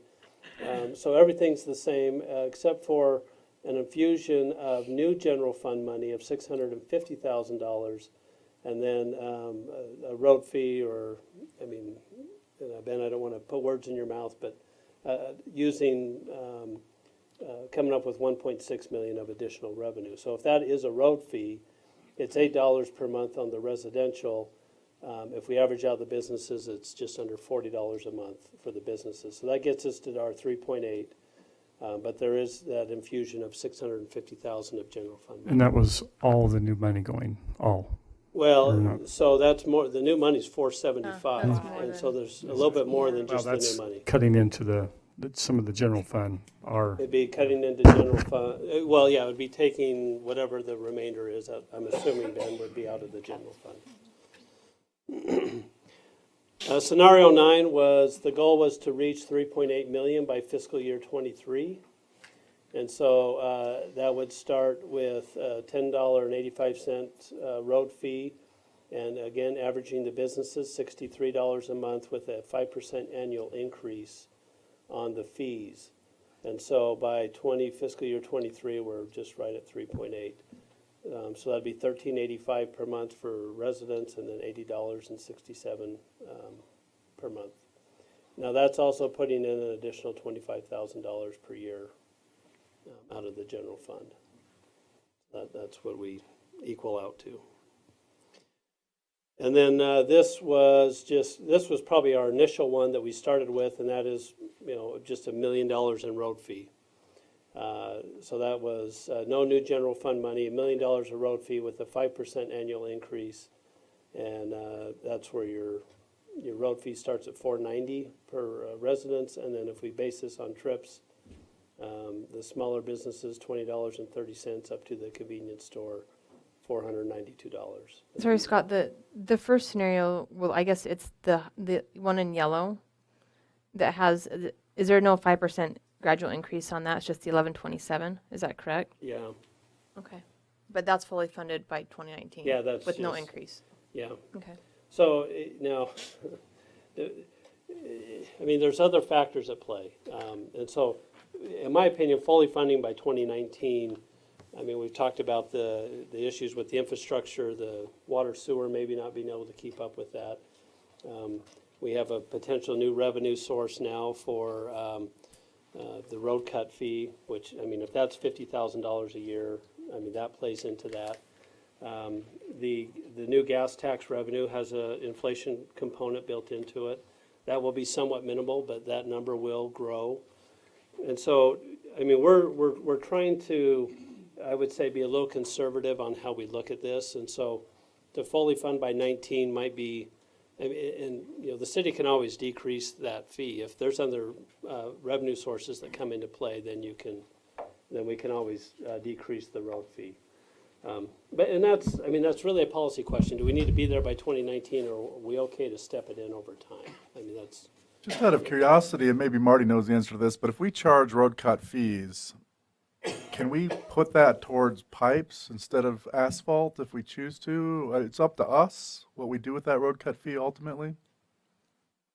I would say if we're going to charge it specific to the streets, if we get challenged on that, I would recommend we keep it in roads. On the asphalt? Yeah. Because somebody might say, no, wait a second, why are you taking that and using it for water? We don't typically have a problem like with the water line or the service lateral things. I mean, that's occasionally, but they would be fixing the road anyways with something of that nature. But typically the problem comes in the surface and finishing of the patching or something of that nature. So I'd say keeping it with the roads makes a lot of sense. That's what's the intent. Okay, so if we need to, we can toggle back and forth here, but this is the new money that's on the table. So we have $475,000 of additional revenue. Right now, as staff, when we went through this, I think it's about a month ago when we presented it to you, this was the recommendation from staff based on the request from the department heads. So that's where this is set up. Now, we also understood at the time we were having discussions about more general fund money going to roads, and I think it was a little bit of a mixed bag with the council. So we didn't build any new money into roads out of the general fund budget. So I'm assuming, based on discussions at least the last month or so, we might want to relook at that and take some of this money and put it towards roads and just build it into the general fund base. So if we do that, if the count, okay. Confirmed. Wait, and I have a question on Yeah. that then. If it is general fund money, can it be used interdepartmentally for Marty? Well, Do you have to declare it is only, if we take general fund money new money. Are you saying supplement the enterprise funds with general fund money? Okay, so that he can, yes, so that he can coordinate projects and put that money. So for example, if he wants to put more money towards storm, or if he wants to put more money towards. I would Is there a say- designation that says No, you can do that. only take general fund money? Can you put it towards any enterprise fund? I just wouldn't recommend that. I would recommend that the enterprise funds pay for themselves based on the fees. Yes, okay. Yeah, that's one of the things that all cities typically get tagged on. They get nailed and investigated, and they become the poster children. It's when you Mix and haven't match. defined a clear source of revenue for a clear purpose, and it becomes more of a, well, we need it over here, well, we need it over there. So It's just not legally wise. Well, it's just not legally, wise. legally, legally it's fine. And there's it's not cities. wise. It's not transparent. Some cities actually do take general, and this, I haven't heard of this in Utah. I've heard of it in Wyoming, where they have mineral monies that come in and they subsidize their enterprise funds with it. I just, for us, I don't think that's a good practice. I think if we need to bolster the infrastructure, and we need to do it through the fees, because that's the way it's set up. The fees need to pay for the cost of what the service is being provided, so. So you just have to and I think I've asked this before, but I can't remember. So if we have a road fee that then becomes an enterprise, isn't then that what we're doing? We're taking general fund money and we're putting it into an enterprise fund. for Yes, roads. in a way. So it's not a state mandated enterprise fund. It is a creation that we're gonna create a road fund and treat it like an enterprise fund, and that will be done via ordinance. But that ordinance can always be it could be overturned at any time by a city council, and that money could be used for anything. So that's not a recommended course of action, but when it's mandated by the state, it's different rules than us creating our own enterprise fund. That makes sense. Again, it's legal, but not advisable. Yeah, and we've been good through this whole process to try to tie the cost of the service to the actual service. I mean, that's the purpose of a road fee and not the property tax. We could do the same thing. We could do a 2.3 million in property tax. We can take that money, we can earmark it for roads. And that's general fund money. It could be used for anything. And so, But I'm just seeing this, the tide rises all boats. Uh-huh. I'm seeing this in Marty's department, where all of these funds have been incrementally increased a 1% or 2%. And so now we're going to massively fund one of these boats, and it is going to be a strain on the other. I think Marty used the term challenge. And Marty likes to overcome challenges. He appreciates a good challenge. Not to put words in your mouth, Martin. But Well, that's what we discussed about a little Yes, bit and I- earlier. and I understand It that. was, all of a sudden, we have all of this money, but we don't necessarily have the corresponding water fund depth. or the Right. sewer fund to support the coordination. So then I'm wondering if that's why, that was the impetus of the question on. It's a fair general fund- question, fund money. and quite honestly, this will be reviewed every year. Right. I mean, when we do a budget, if we have a road fee in place, the fee will be looked at. We'll talk about, do we need to raise it? Do we need to lower it, keep it the same? What are the projects we're gonna do with it this year? Just like we do with water and sewer and all that stuff. And what I heard Marty say is, for a little while, we'll be able to coordinate just fine. But if the At roads some get point. ahead of the water and sewer and the storm drain, then we're gonna have to take a step back and kind of look at the whole plan, the whole project, and say, okay, what do we have to do now? So then a future council will do what? Well, I would think that what you're discussing is exactly what we would try to do, right? Well, you would try to do next year. You take a look at the water and the sewer and the storm drain, and based upon this new money that's available to do roads, he puts a plan together. Then when you start looking at the corresponding infrastructure work underneath that needs to be done, you adjust those other rates so that that can be accomplished.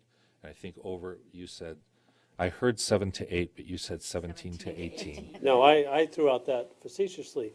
Marty said several years. And Oh, so, several, okay. But I think the point is you're right, Mayor, the council will review it.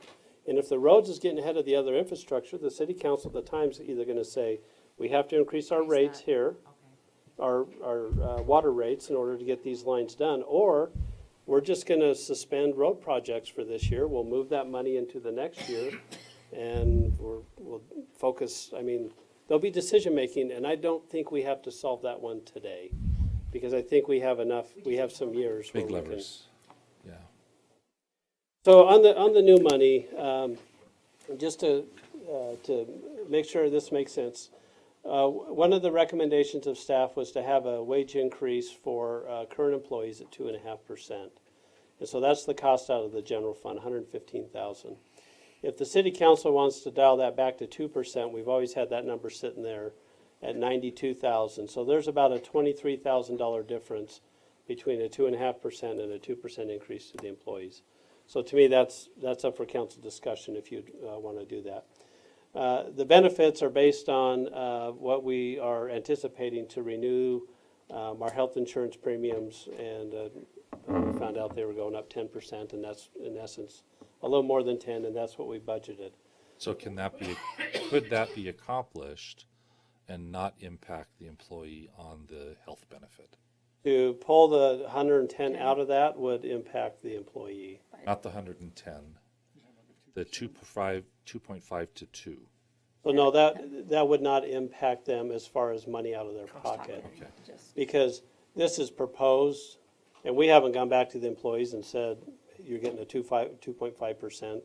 We don't have that discussion until the council settles where you're at.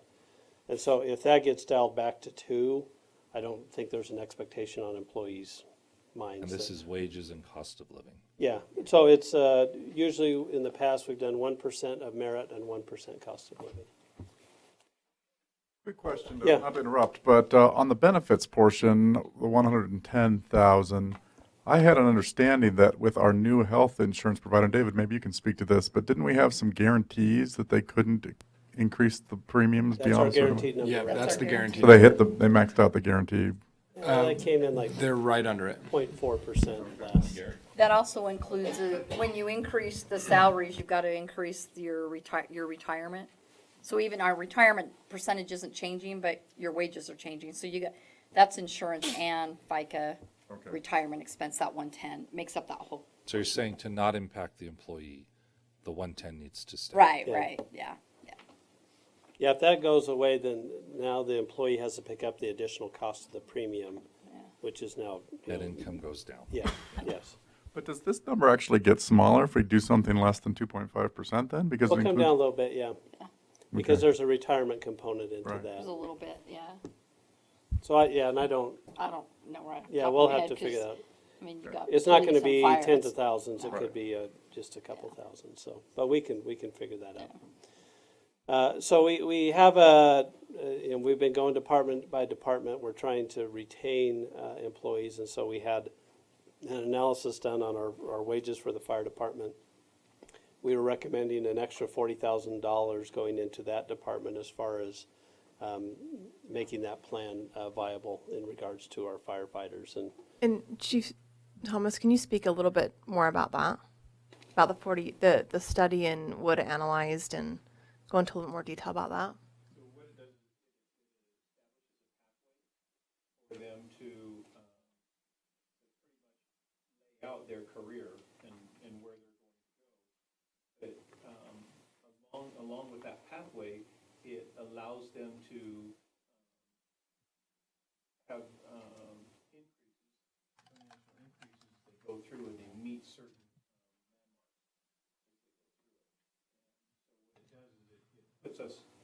puts every employee on a path that is predictable for them. They can decide how much money they want to make within the program, where it's going to take them in their career, and it makes us More competitive? defines things.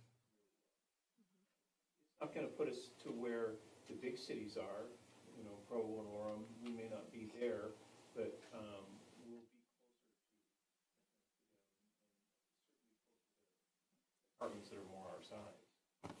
And is this considered salary and wages, but it's just specific to retaining our own fire people? That's correct. Yeah. Okay. So it's an easy way to put it. I like the way, I like putting it in there as retention. Sure. Because Yeah, but they'd receive it in the form of, it would be wages. Yeah. That's how they. But it's based on certifications, it's based Right. on how long they've been here. I mean, it's not just, here's additional money, there is a criteria they have to meet in order to get it. Okay. But that's just the cost to the general fund for the program. And not doing it means we continue to drain the knowledge base that we have people leave. our hope is that we begin to Okay. Does that money, the 40,000, cover both the bumps that they achieve when they hit milestones, as well as the costs of some of the training, or is the training already in the budget of the fire department, and this is purely the additional compensation? Do you know? I think it's just compensation. That's salaries, yeah. Training is already in the budget, but not all training is paid for. Right. They need to get.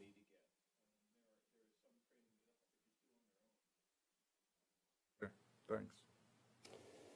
So we have a couple smaller items. We have the Downtown Advisory Board who wanted to do a couple events over the summer. And so they asked, I want to say they asked for 12,000. We actually reduced it to 5, at least as we presented it to you. Legal with the hiring of our new, this is money we pulled from Tina, part of that 130,000. And then we hired a full-time prosecutor and some of the training and things that she needs. Wait, where's Tina tonight? She's on vacation. Okay, thanks. She'll be back tomorrow. I'm sure she's watching online and just taking it all in.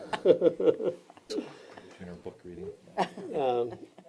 And we have the Public Safety Trust Fund, which is what we talked about. That's the insurance that we pay in Insurance, case right. we have somebody die on duty. And so the bigger ones here outside of the current wages and benefits is full-time librarian, full-time custodial, and a part-time code enforcement officer. So obviously with the full-time, it's a little more expensive due to the benefits that come with the full-time position. And so those were, as we received the supplementals from the staff, this was mostly Denise and I sitting down and saying, okay, this is where we feel like we should add staff if we're going to do that. So that's like 172. Yeah, Did you say it does or doesn't include their benefits? it does include benefits. Does include it. Yeah, so Okay. that's all inclusive for the employees. And the impact of not hiring them this year or in the first 6 months, or what is the impact? Yeah, I'll speak a little bit, and if Dion and Sherry want to jump in.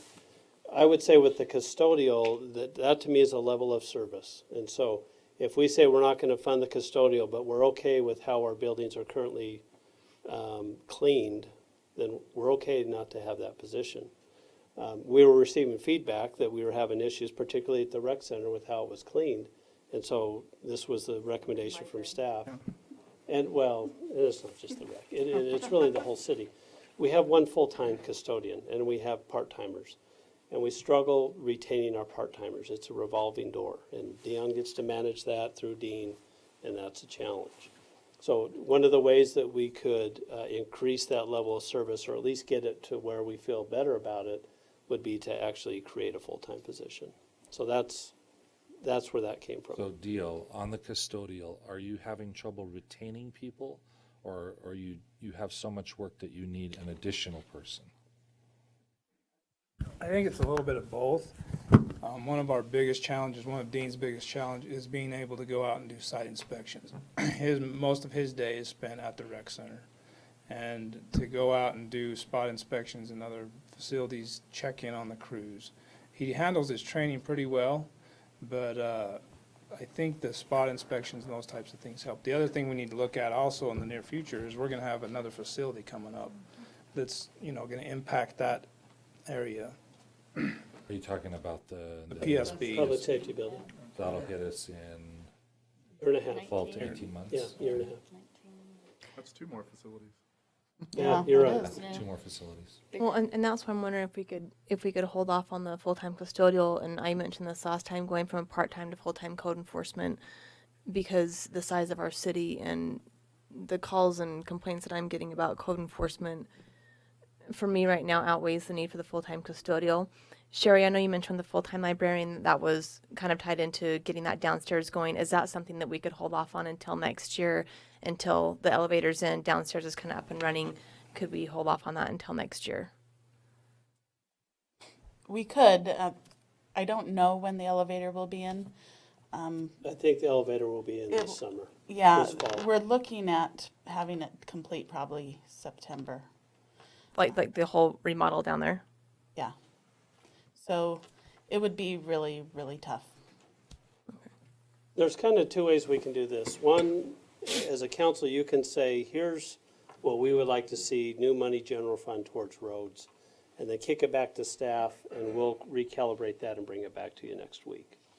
Or if you want to, if we just want to talk each position right now tonight and figure out which one we want to fund or not fund and how much money wants to go to roads, we can do it that way too. And that's up to you guys how you want to handle it. But So if we kick it back to staff and we just say come back, the knowledge of where that money might come from and the impact really wouldn't be at this level. no, it wouldn't. It would be the staff coming back with a recommendation Right. saying, you know, this, and it's a good point because we're talking levels of service here and that is a council decision in so many ways to say, okay, custodial, we're okay to not fund that. Code enforcement, maybe, you know, whether it's full-time or part-time, that's a different discussion.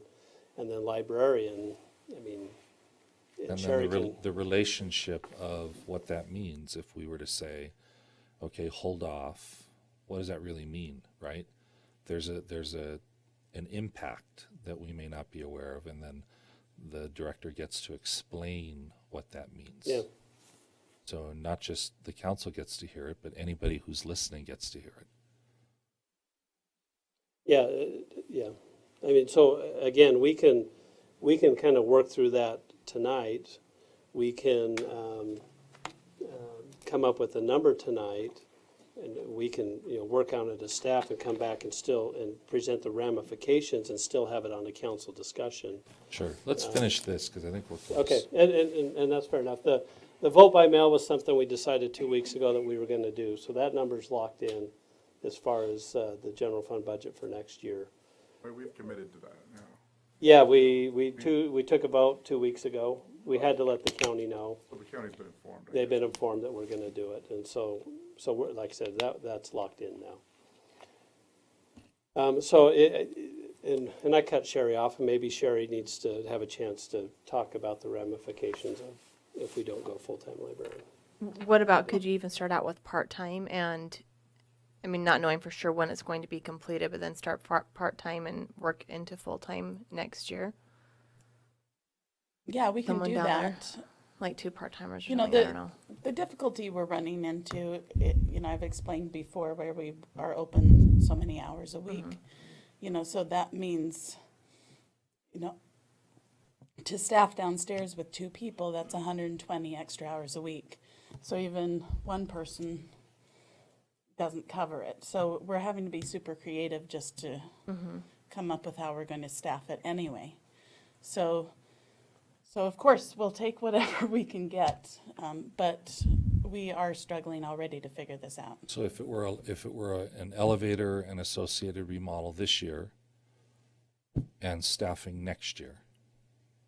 Well, We just, I don't, once we move the books downstairs, then we need the people We have down to there. be So if we put the staffed. elevator in but not move any books down for a year, Right. that's probably what we'd have to do. So that's the impact. Yeah, Okay. yeah, that's right. yeah. That's new service. Yeah, it's an expansion of library space. And service. Yep. It is. Okay. Anything else on the new monies? No, so I think hopefully everybody understands what's on the table.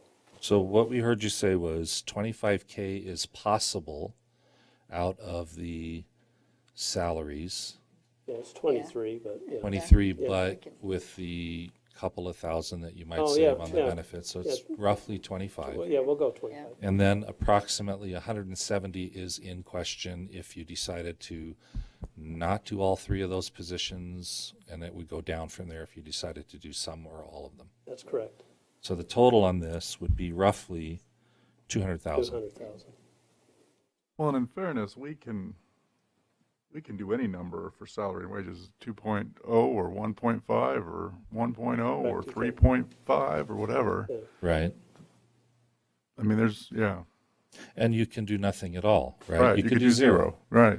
And if it was really that severe, rather than lose people, you probably would look at that. Right. But we're not exactly in that situation. What we're doing here is an exercise to revisit what we discussed a few weeks ago about here's 475,000, and it kind of all just went towards the recommendation. And we're having an opportunity now to relook at this and say, should it all go to what it's been designed for, or should we maybe separate it out a little bit? And there's about a $200,000 possibility, if the council wanted to move that over into, in this case, roads, over and above what already has been designated. What I'm hearing Ben say is it's, the whole 475's on the table. Or at least, it could be a $300,000 option. And I would just recommend, if we drop below 2, that's gonna start, there'll be issues for employees. Now, we have jobs, we love to come and provide service. We don't operate in a bubble, though. We have to keep our wages competitive, or we will continually lose people. We're struggling in police and fire right now. The other departments, I think we're hanging pretty good. Police and fire and it's carnage right now. I mean, we have people leaving. So it makes me nervous if we go below 2, and that's at least how I see it, and that would be my recommendation if we're gonna drop it, that we just drop it to 2. Okay, so I'm gonna give you my 2 cents here. So Scott, you can work this for mayor, okay? See how good you are with your calculator. We go with 2%. We keep the benefits, we keep the fire retention, we lose the downtown advisory board, we keep legal, we keep the public safety trust fund, we go librarian part-time, whatever that means on the cost. Code enforcement, we move that to full-time. Custodial, we get rid of. I think that's going to give you a little over 120-ish. Okay, full-time code. We put 100,000 towards roads.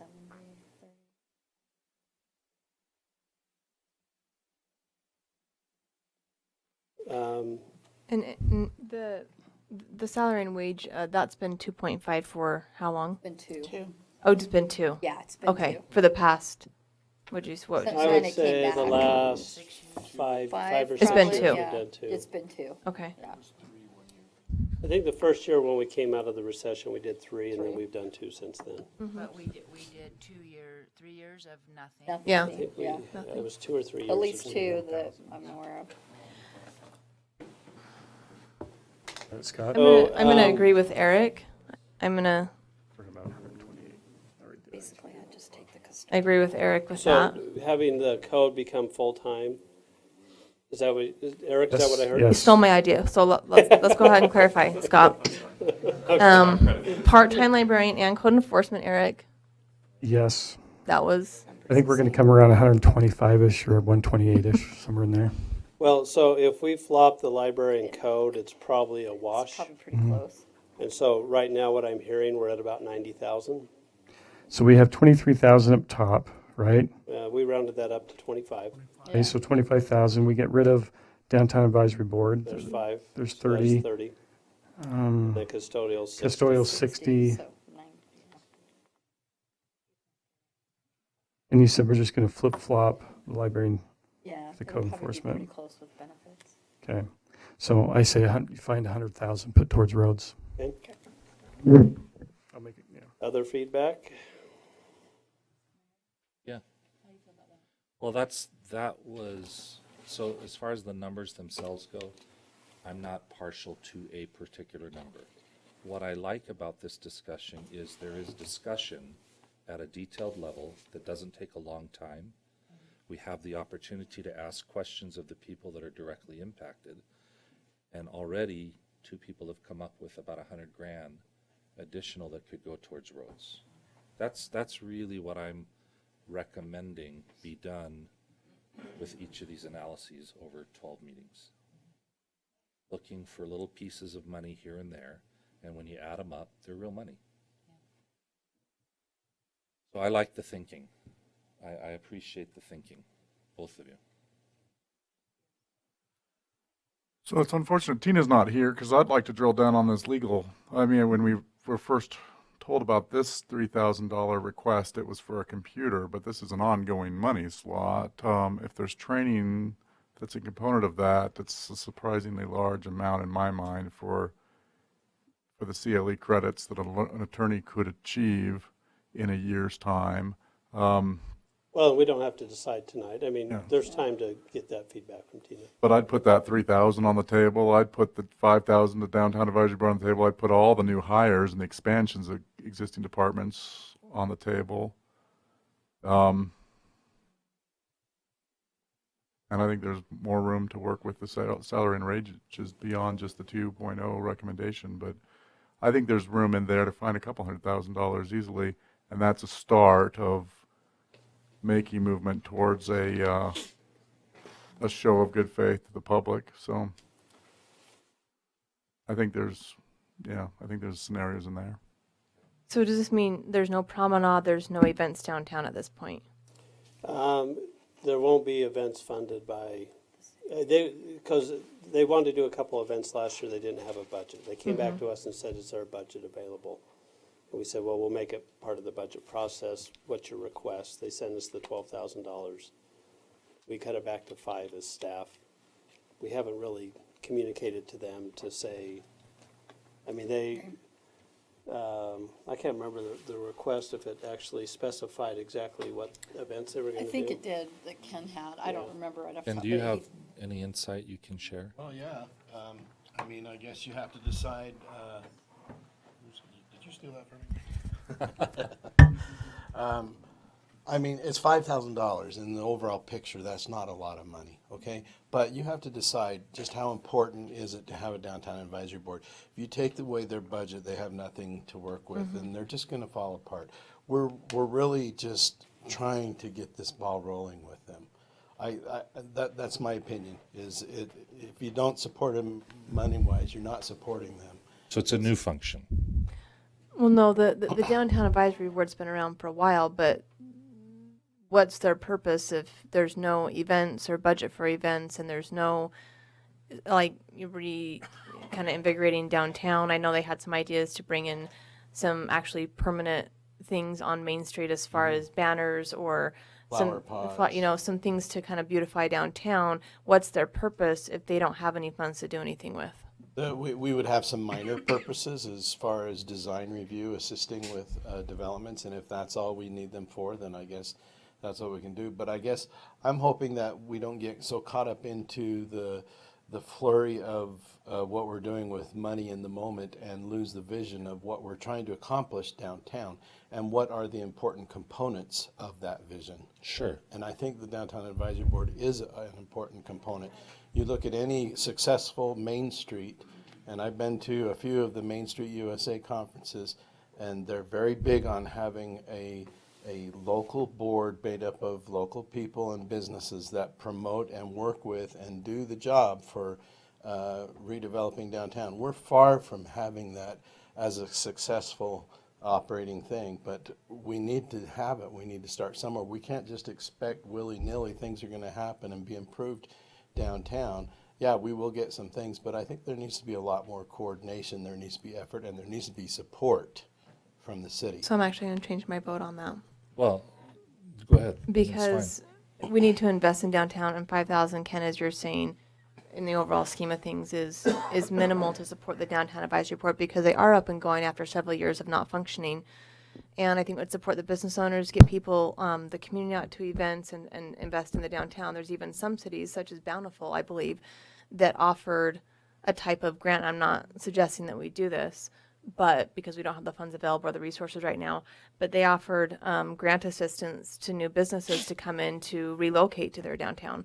So there are cities spending a considerable amount of money investing in their downtown main streets to keep and current businesses, bring in new business, and get people down there. So I agree that the 5,000, if they're asking for 20, 25, 50, I mean, I get it, but 5,000 to have a couple events and kind of bring some more life to downtown, I think is an appropriate amount. And especially they requested the 12,000, took it down to 5. I don't think that's unreasonable. So I'm gonna. So Scott, I think you can be creative, right, and find us 100,000 and find a way to help the downtown. Well, if it's agreed that custodial's going away and that we're doing the 2% increase instead of 2.5%, we're probably close enough we can figure out the 100. I just want to make sure we have That everybody from the council or the majority of the council is on board Yes, with that. yes. That's really the key. Yes. The detail, the finite detail can be adjusted between now and the time the budget has to be passed. Yes. Right? Yes. Okay. Lynn, did you have any comments on that? Good with where you're headed. Are you comfortable with this 100-ish, whatever it ends up being there? Yeah, I am. Okay. Ben, I think I heard you throw out a higher number. Yeah, I'm concerned that doesn't go far enough when we're looking at a $2.3 million problem. I mean, we're in a situation where the public is overwhelmingly supportive of the sponsors of this initiative, signing in droves, saying, "Let's make this happen. Let's get you wherever you need to be to get this on a ballot, to get it voted through in a ballot." I think we've got to be prepared for the very real possibility that we have this on a ballot and we have it approved by voters in November. And so we've got to figure out how to get serious about tackling a $2.3 million gap. Fair. So. Go ahead. I just, thank you for your comments, Ben. I think you have to be careful. The way you talk about the initiative and they're signing in droves is the full picture being presented to them, and I would argue it's not. So you have to be careful the way you present that and representing the whole community as a whole, because I know for a fact, at least a lot of people have talked to me, that the whole picture is not being presented to them. So you just have to be careful the way you see that. Okay, so you're looking for more than 100. I don't know that it goes far enough, yes. Okay, and you came out with, you were the one that made the proposal. Diana, where are you at? I love the 100. 100? Okay. And is everybody generally in agreement that it was the 2% on the salary, the Custodial. Eliminating the custodial position, and it was full-time code enforcement and part-time Yeah, library? so we're just going to flip-flop code enforcement and library. Okay. Is everybody, And then I don't know if we got consensus on the downtown advisory board money. how do you guys feel on the downtown? You know, and how I feel about all of them is that I would love for us to just say 100,000 and then just actually turn that over to Scott. But and we've say- given it some very specific areas, which I think is important. Okay. Sorry. Go ahead, Diana. No, go ahead. No, go ahead.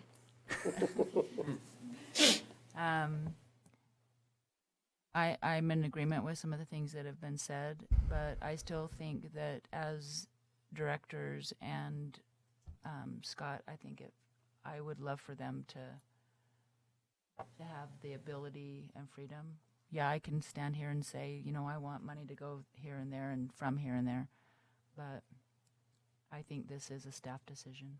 Well, let me clarify. We'll come back with the recommendation. It's still Right. the council's decision, but because we have the lion's share here, the 5,000 on downtown advisory, as we Yes, look at I it, and know. if we need it to get the 100, then we'll come back and say we need it. And if we don't need it to get the 100, we'll come back and say we don't need it. But Where are you at on the 5,000? Find it? You're okay with it? I'm good with keeping it. Lynn? No, I don't think we need it. Don't need it? Ben? I'm not sure that we need it. I think that was a 3-2 against the 5,000. Did I understand that correctly? So you left it open for somebody to find it? I'm okay with it. To find it? No. To keep it? No. Do a double negative right there. You did. Get the Downtown Advisory Board to solicit 5,000 of donations from Test Out. They already contribute quite a bit to our community. I can't see that the 5,000 is, if it's going to push us over the edge, I think it can go I think actually our downtown is going to change drastically here in the next year, especially with the public safety buildings. So I'm wondering if some of the events and everything would be better to take a break for anyway and then recreate it after the So downtown. don't do the 5,000. Okay, so I think that's 3-2, Okay. no. So with that, the direction would be, you have a rough number of finding 100,000. We've given you the areas mainly to focus at. Come back with the specific. Okay. All right? I have a comment. So we're being recorded, live streamed, and then I have a couple residents over here who are recording us. And last time that happened, you sat 4 feet in front of me, recorded me, took a still shot of my video, made it into a rude meme on Facebook. Okay, can we cut this off? Mike, I don't want to Mike, have this discussion no. in public. Because No, this is done. We're not having this discussion. Those discussions can take place outside of the room. Let's focus on the budget and move forward. I think I have a right to know why I'm being recorded. You do, but outside the meeting. Okay, then let's talk after. Because I need to explain to my son, who comes home from school. Didn't do any of that. You did. Explaining why his mom is being treated this way. So I'll talk with you after. I'm not going to stop. That's a good idea. You have a right to talk after. Okay, the process that we just went through took about 20 minutes. You found $100,000 by looking at one section. In this case, it was probably a little easier because it's the It was new money, yeah. It's money that we haven't had, and we had an opportunity to discuss it as a group. What I suggested at the beginning as a process was to digest it in smaller pieces so that we're not trying to look at the entire 12 point whatever million dollar general fund budget, but look at it in pieces. And so that we can kind of have the benefit of a director walking us through each of those things. And then perhaps through that discussion, we can come up with another 50 to 100,000 each time that we meet. Maybe it's not going to be that much, maybe it'll be more. But at the end of the day, you've come up with a total, and then you know which one of those proposals for a fee would make up the difference. So that was kind of the concept. Now, if you don't like that, fine, we don't have to do it. But that was the idea. And I would love that conversation. I would love to publicly, so that people that are just watching it have a better picture of what each department does, and I love that. Anyway, I would like to make one note. My first year, I think we had $44,000 of new money. We probably had more than that, but this is the, Okay, let me just have fun with the okay, word. 44, great number. If you say so. No, but so can we just do a little teeny dance of joy? Yeah. Can we? It's really good. It does give us a lot of flexibility. Well, Great thing. and we have some big things that are coming and moving, and I just love cranes.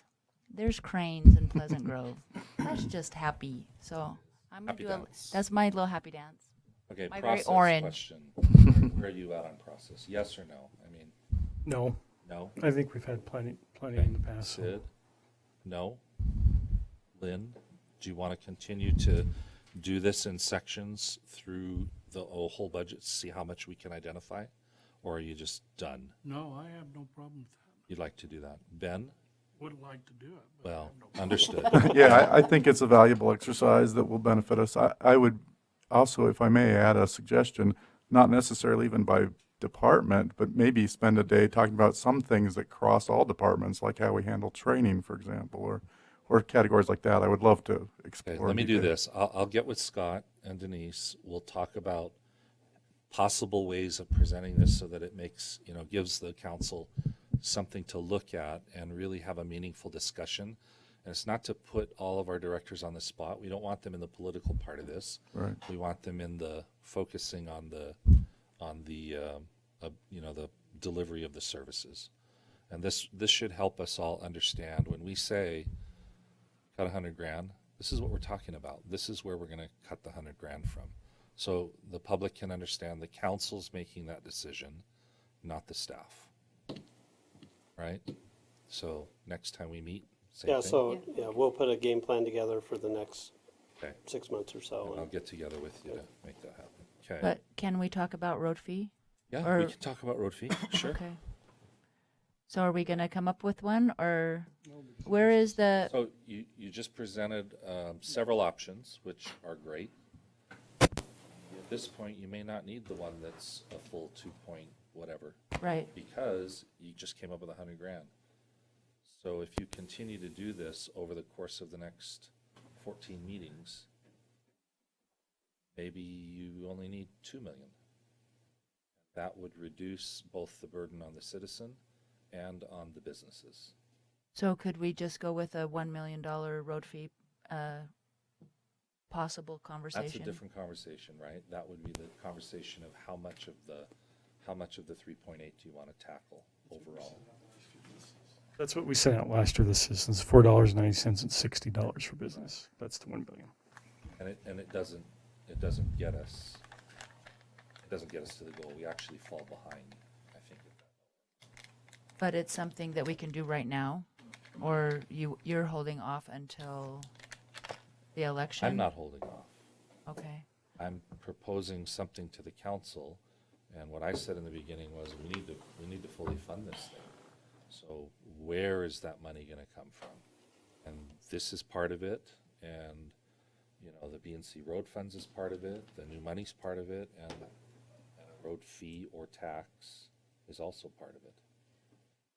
So I'm just wondering, with that scheme of things, we're not gonna, I'm sure that we're gonna still be $1 million short on whatever we come up with. So I'm wondering if now we could propose a $1 million road fee to get us at least to that part of that conversation in the fall, where, it's just something that we could move forward towards right now. One challenge with that, just to share a thought, is it feels to me like if we do a $1 million road fee and decide that we should have done a $1.5 million road fee, we're going to be in a painful situation to do a second supplemental road fee. And in my view, and maybe I'm wrong about this, but I feel like the smartest thing we could do would be to say, it looks like almost certainly there's going to be a citizen initiative on the ballot this November. What would make sense would be to have a second proposal also on the ballot so that we can trust the public entirely and say, here's an option, here's what we're recommending. We're making our very best offer as a city council of what we think is the minimum it's going to take from the public. So you want to shift 2.3 million more towards roads from the general fund. Why don't we ask if the public is willing on the ballot measure? And to that end, I think we do need to talk to Tina a little bit about what the timing would be for us as a city. What's our deadline if we wanted to affirmatively put something on a ballot? But that would be, in my view, the cleanest way to do it. I think it's usually August. Yeah, I think that's right. And I don't think we want to do two. I don't think we So want to Ben, do if the one. council wants to put their proposal on the ballot for the fee, then yes, we need to have that discussion with Tina and find out what the time limits are and when. If the council wants to continue and finish this and then determine what the road fee would be and then discuss it with the public, and the public can look at that and they could say, yeah, we support that. And the way you'd find out they support that is they either do or they don't pass the citizens initiative if it's on the ballot.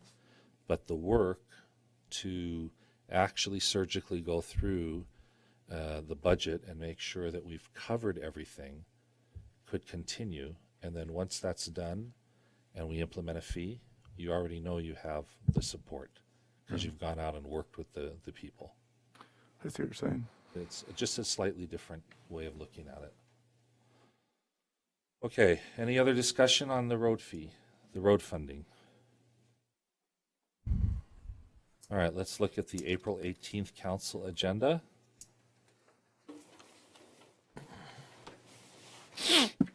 Final payments, TAP award. What's the TAP award? The TAP award is, well, I'll let David explain it. We indicated in council a few weeks ago that that's an award we got. That's the rebate from the trust. The trust wanted to officially come and present that from their perspective. Yeah, it's Great. Trust Accountability Program. All right, let's go into the public hearings part. There looks like there's quite a few. Ken, are these you? Are they most of new? them. Why don't you go ahead and walk us through those? Okay. My thing died, so if you want to read me through the. Sure. All right, agenda. item A, 9A is to consider for adoption ordinance 2017-18, amending code 10-15-14 F and G for flag lots. The request is to amend the STEM and common STEM development standards by increasing the maximum length allowed for a common STEM, as well as the number of lots that can be served by a common STEM, only for landlocked properties in the RR zone and A1 zone, and providing for an effective date.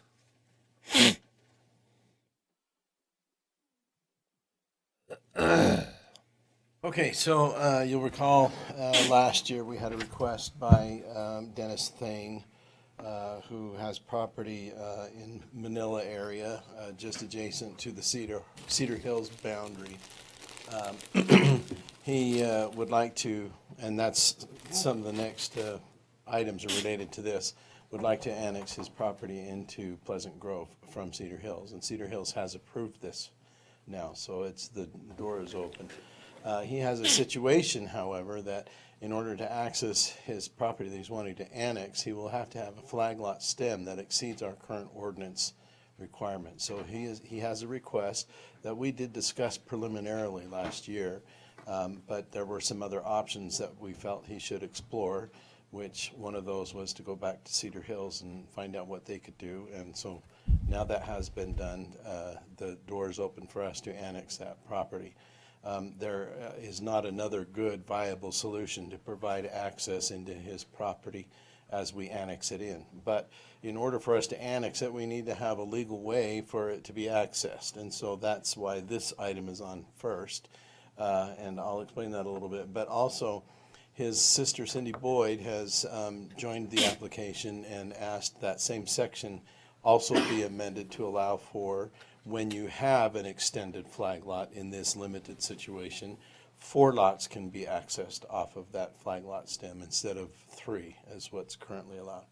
So I'll just read the verbiage real quick that is being requested to be added to the ordinance.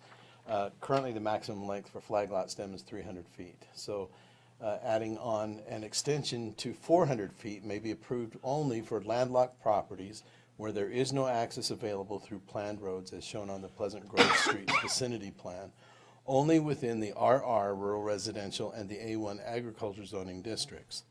Also, the extended length and turnaround must be approved by the city fire marshal.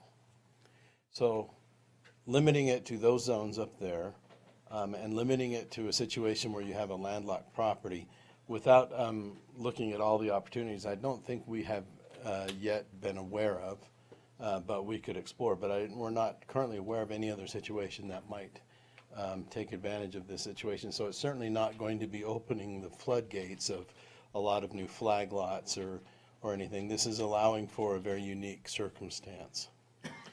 So, and then also Cindy's request is added on here. We didn't break it down by A, B, and C, or it's not broken down currently in the code by A, B, and C. It's just listing when you can do 3 and when you can do 5. So if your stem abuts a collector road or arterial, then you can have 5 in the overall subdivision, but the 2 are off to the front of the flag lot, and then there's 3 that are back. So that's how you count the 5. So this is the 4, so now we've got 3 different situations. The 4 is when common stems that abut a local road where the stem road has been approved for an extended length, see subsection, so that was what we have just shown previously. So if they qualify for that situation that Dennis Thane's asking for, then 4 lots can be added on. She has interest of her property that's also there to be able to add that to a flag lot subdivision. So that's that request. I've got some visuals here that show that a little bit. Do we have a pointer?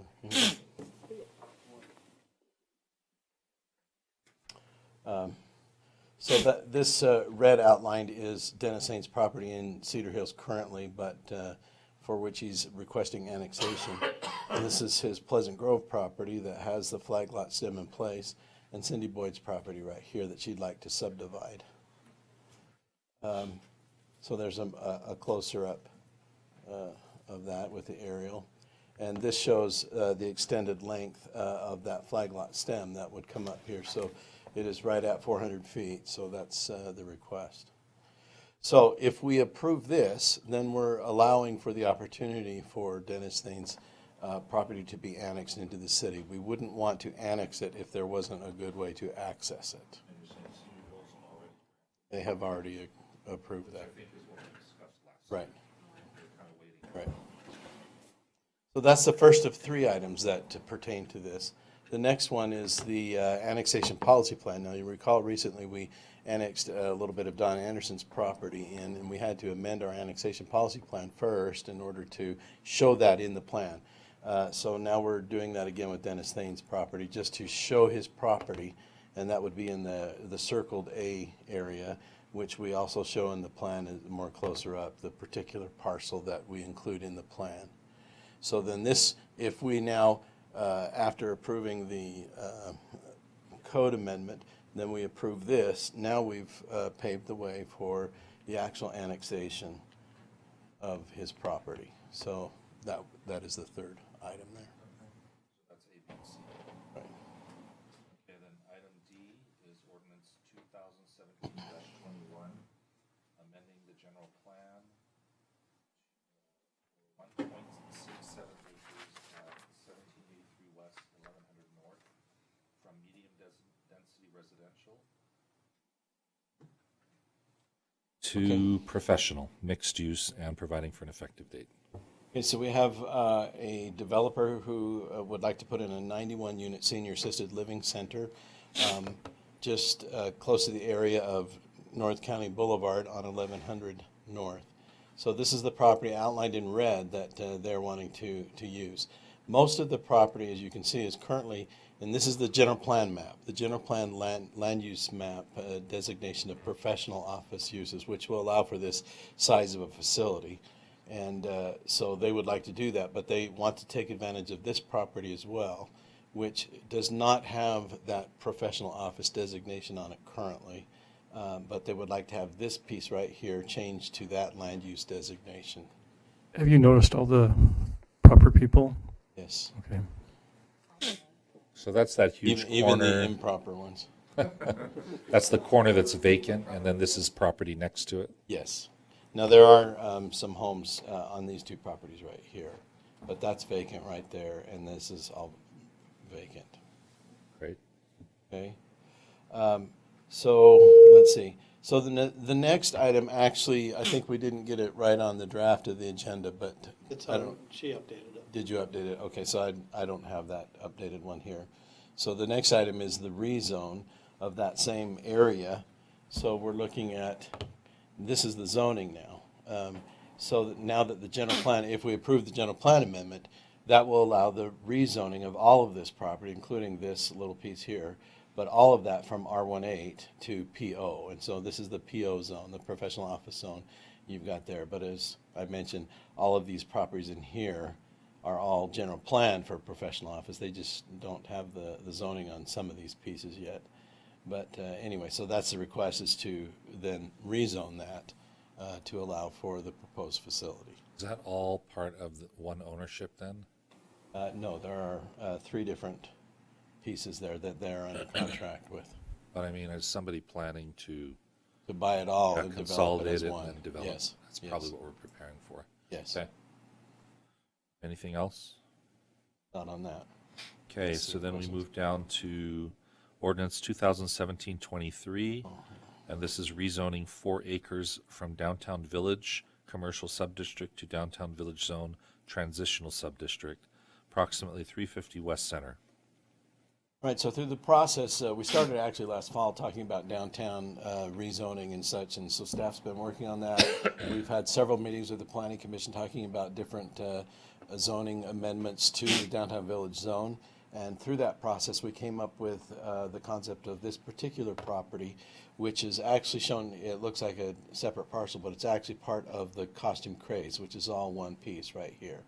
Now, the whole piece is zoned as downtown commercial, which does not allow for residential opportunities unless they're attached to commercial. in looking at this piece, there have been several people inquire our staff as to the opportunities that would be available for development. And as we keep saying, well, it's commercial zone, and they go, commercial doesn't work there. What's that access to get up here off of 400 North and the back end? It's just not good for commercial. And so we have to agree with them on that. We've thought for quite some time that we ought to look at some other type of zoning. So the recommendation now through Planning Commission is that this is a good zone, which is the same thing as we've got right over here. It's the transitional zone of the downtown village zone, which is largely residential, but does allow for limited commercial opportunities as well. So and it's just what it says. It's transitional. Single family or? A single family would be permitted, some limited opportunities for multifamily, as we've discussed previously, that we would have a maximum of triplexes that could be built to a certain density. And now those, that whole downtown village zone amendment is going to be coming to you soon with those densities and all those uses and things that have been reviewed. But this is something that has come through the process and is now ready for your review and approval. And Ken, is this just the vacant parcel? It's the vacant area behind Costume Craze. Yeah. Okay, and then the next one is to receive comments on the proposed Pleasant Grove City fiscal year 2016-2017 budget amendment to reflect the actual and anticipated expenditures for land purchased at 399 South Locust, $278,500. Source is Parks and Recreation impact fees. So we signed a purchase agreement to buy that home on Locust, the last one there. This is the budget amendment to approve the funding for it. Okay. And then the next item is 2017 ordinance 2017-24. This would amend section 11-15 inspection fees provisions, including for a fee for testing and inspection of Pleasant Grove City Code. Is this the one you just described? So that's what I just described, that first portion of my discussion. All right, and then we go into section 10, which is items ready to vote on. Resolution 2017-022 to adjust and amend the actual anticipated expenditures for 2016. This is the same one. Yeah, the So first it's one's property. budget, the public hearing, this is the actual action. Item B, to consider for approval a proclamation declaring April 29th as Arbor Day. Yeah, this will be our annual Tree City proclamation. Great. Planting, Dion? What's that? You gonna do a planting in one of the parks? Yeah, we're gonna actually do some revegetation of some trails and plant a bunch of native trees and shrubs up on the trail system. Item C, a resolution 2017-23 authorizing the mayor to sign a development agreement with POC Development for property located at approximately 900 West, 3100 North to deed to the city 0.839 acres of property for Manila Creek Park. So on the bottom end of Manila Creek Park, we had that issue of easements and property that was owned by Peck Ormsby Corporation, POC. So yeah, that parcel A there that's being shown. So this is a development agreement for the purchase of that property. The sliver? Yes. Okay, consider for approval final 9-lot final subdivision plat, Manila Park Estates, 3100 North, 900 West. So it's just that you see. Same thing. That's the one right Approval below of the 9 parcel. lots. Okay. Resolution 2017-024, accepting the Municipal Wastewater Planning Program Self-Assessment Report. Sorry. Yes, every year that we kind of go through there and do a report, and it's just a presentation of the report for this last year. Okay. Ordinance 2017-25, amending Title 2-2E Beautification and Shade Tree Advisory Commission of the Pleasant Grove City Municipal Code, providing and implementing a water conservation program and other housekeeping changes. Yeah, so this is just to kind of update the code to what the beautification are currently doing. They would like to add like a historian and treasurer position to their assignments, and then include the water conservation as part of their tasks that they are tasked with. So is that sheet that we got? That's part of it. That's what they've been doing. They would just like the ordinance to reflect what they're doing. Good. That's great. All right, G, consider for adoption a resolution 2017-2026, authorizing the mayor to declare XX cell phones. Is that still like a working plate on it. number? There's gonna be a number there. Okay. And then it lists the type, and then it will list, and then there's a planar monitor, I think it's a 19-inch, and a Gateway Solo 2300 computer, Windows XP Professional HP computer, 2010 Ford Explorer as surplus, and be disposed of according to the city's policy. And you'll have a list for us. Cell phones, Both of you. there's 6 or 7 cell phones that are just excess. All from the Public Works Department? Yes. The water department. Fully used. Yeah, they've just, the batteries are starting to go dead, things like that, so we just transferred them out. Okay. Item H, adopt a resolution 2017-027, authorizing the mayor to enter an interlocal agreement between Pleasant Grove City and Linden City for shared utility services along common boundaries. Is that 1,000? That's 1,000 south. We've kind of come to a conclusion of the interlocal agreement with Linden, who's providing service to which areas and what type of service, and this is kind of conclusion to that.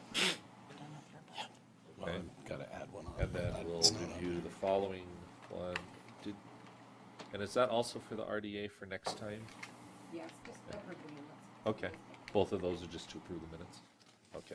Mayor, Yes. there's one additional item that hasn't been Sorry, added Kathy. on yet. I sent it to Kathy, but it's Palisades Plat G. It's an extension of plat approval. We had it approved last year and it didn't get recorded because of various reasons. They're ready to move forward with it again, so we're just looking for an extension of the approval. So it's a 6-lot Palisades area, 640 south and 960 east. Okay. Is that across from the school up there? Closer to the road? The Valley View School is kind of up the hill from there. All right. I have, sorry. Go ahead. One other thing, we've received 4 bids for the projects we've talked about. The notice of award for all 4 of those bids is planned for next week as well, so we'll need to get that. Is that what this is? I don't think it's on there right now. Did you get it on there? I didn't get it on there. Okay. We talked about it earlier today, but we have received those and we do want to do a notice of award for those 4 projects. Okay. All right. Let's go around for staff business. Ken, anything? Well, I sure would appreciate your support on this tomorrow night. Anything else? Jerry? I'm thinking we need to have Ken do our marketing for all of our programs. Okay. We're gonna have a card. We've been hearing a lot about it. It's awesome. Well, the library's done something. We do have, you saw Singing in the Rain is coming up, but we also have the PG Players production, The Curious Savage, is starting this Thursday and running into May. I can't remember when it finishes, but so that'll be good.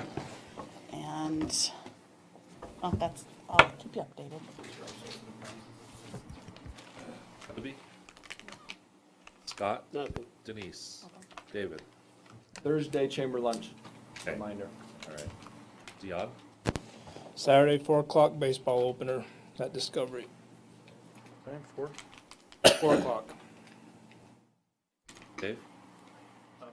Lost 2 full-time employees. We'll get them replaced when we can. And we picked up a firehouse subs grant for for lack of a better term, a CPR machine. About $21,000. Thanks to the defibrillators and pretty gee whiz thing. We're happy about that. Employees, can you say? Sean Sandberg, paramedic firefighter going to Orem, and Battalion Chief Cody Jolly just let me know yesterday that he was headed for Draper. Less controversy, same money. Say that one more time. Less controversy, same money. Controversy, okay. Mike? Nothing. Marty?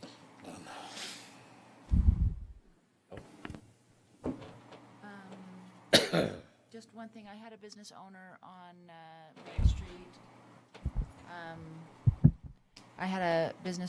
Main Street, and he just asked if the 5-story could go all the way to State Street. So I'm just letting you know that. Just get that in the works. Request to take For- it all the way down to State Street? Yes. Well, I've heard rumors that some might want that,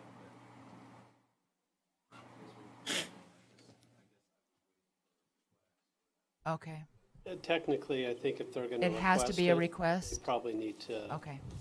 That's what we tell others to do. There's a fee that comes with that, and Okay, understood. Okay, that's it.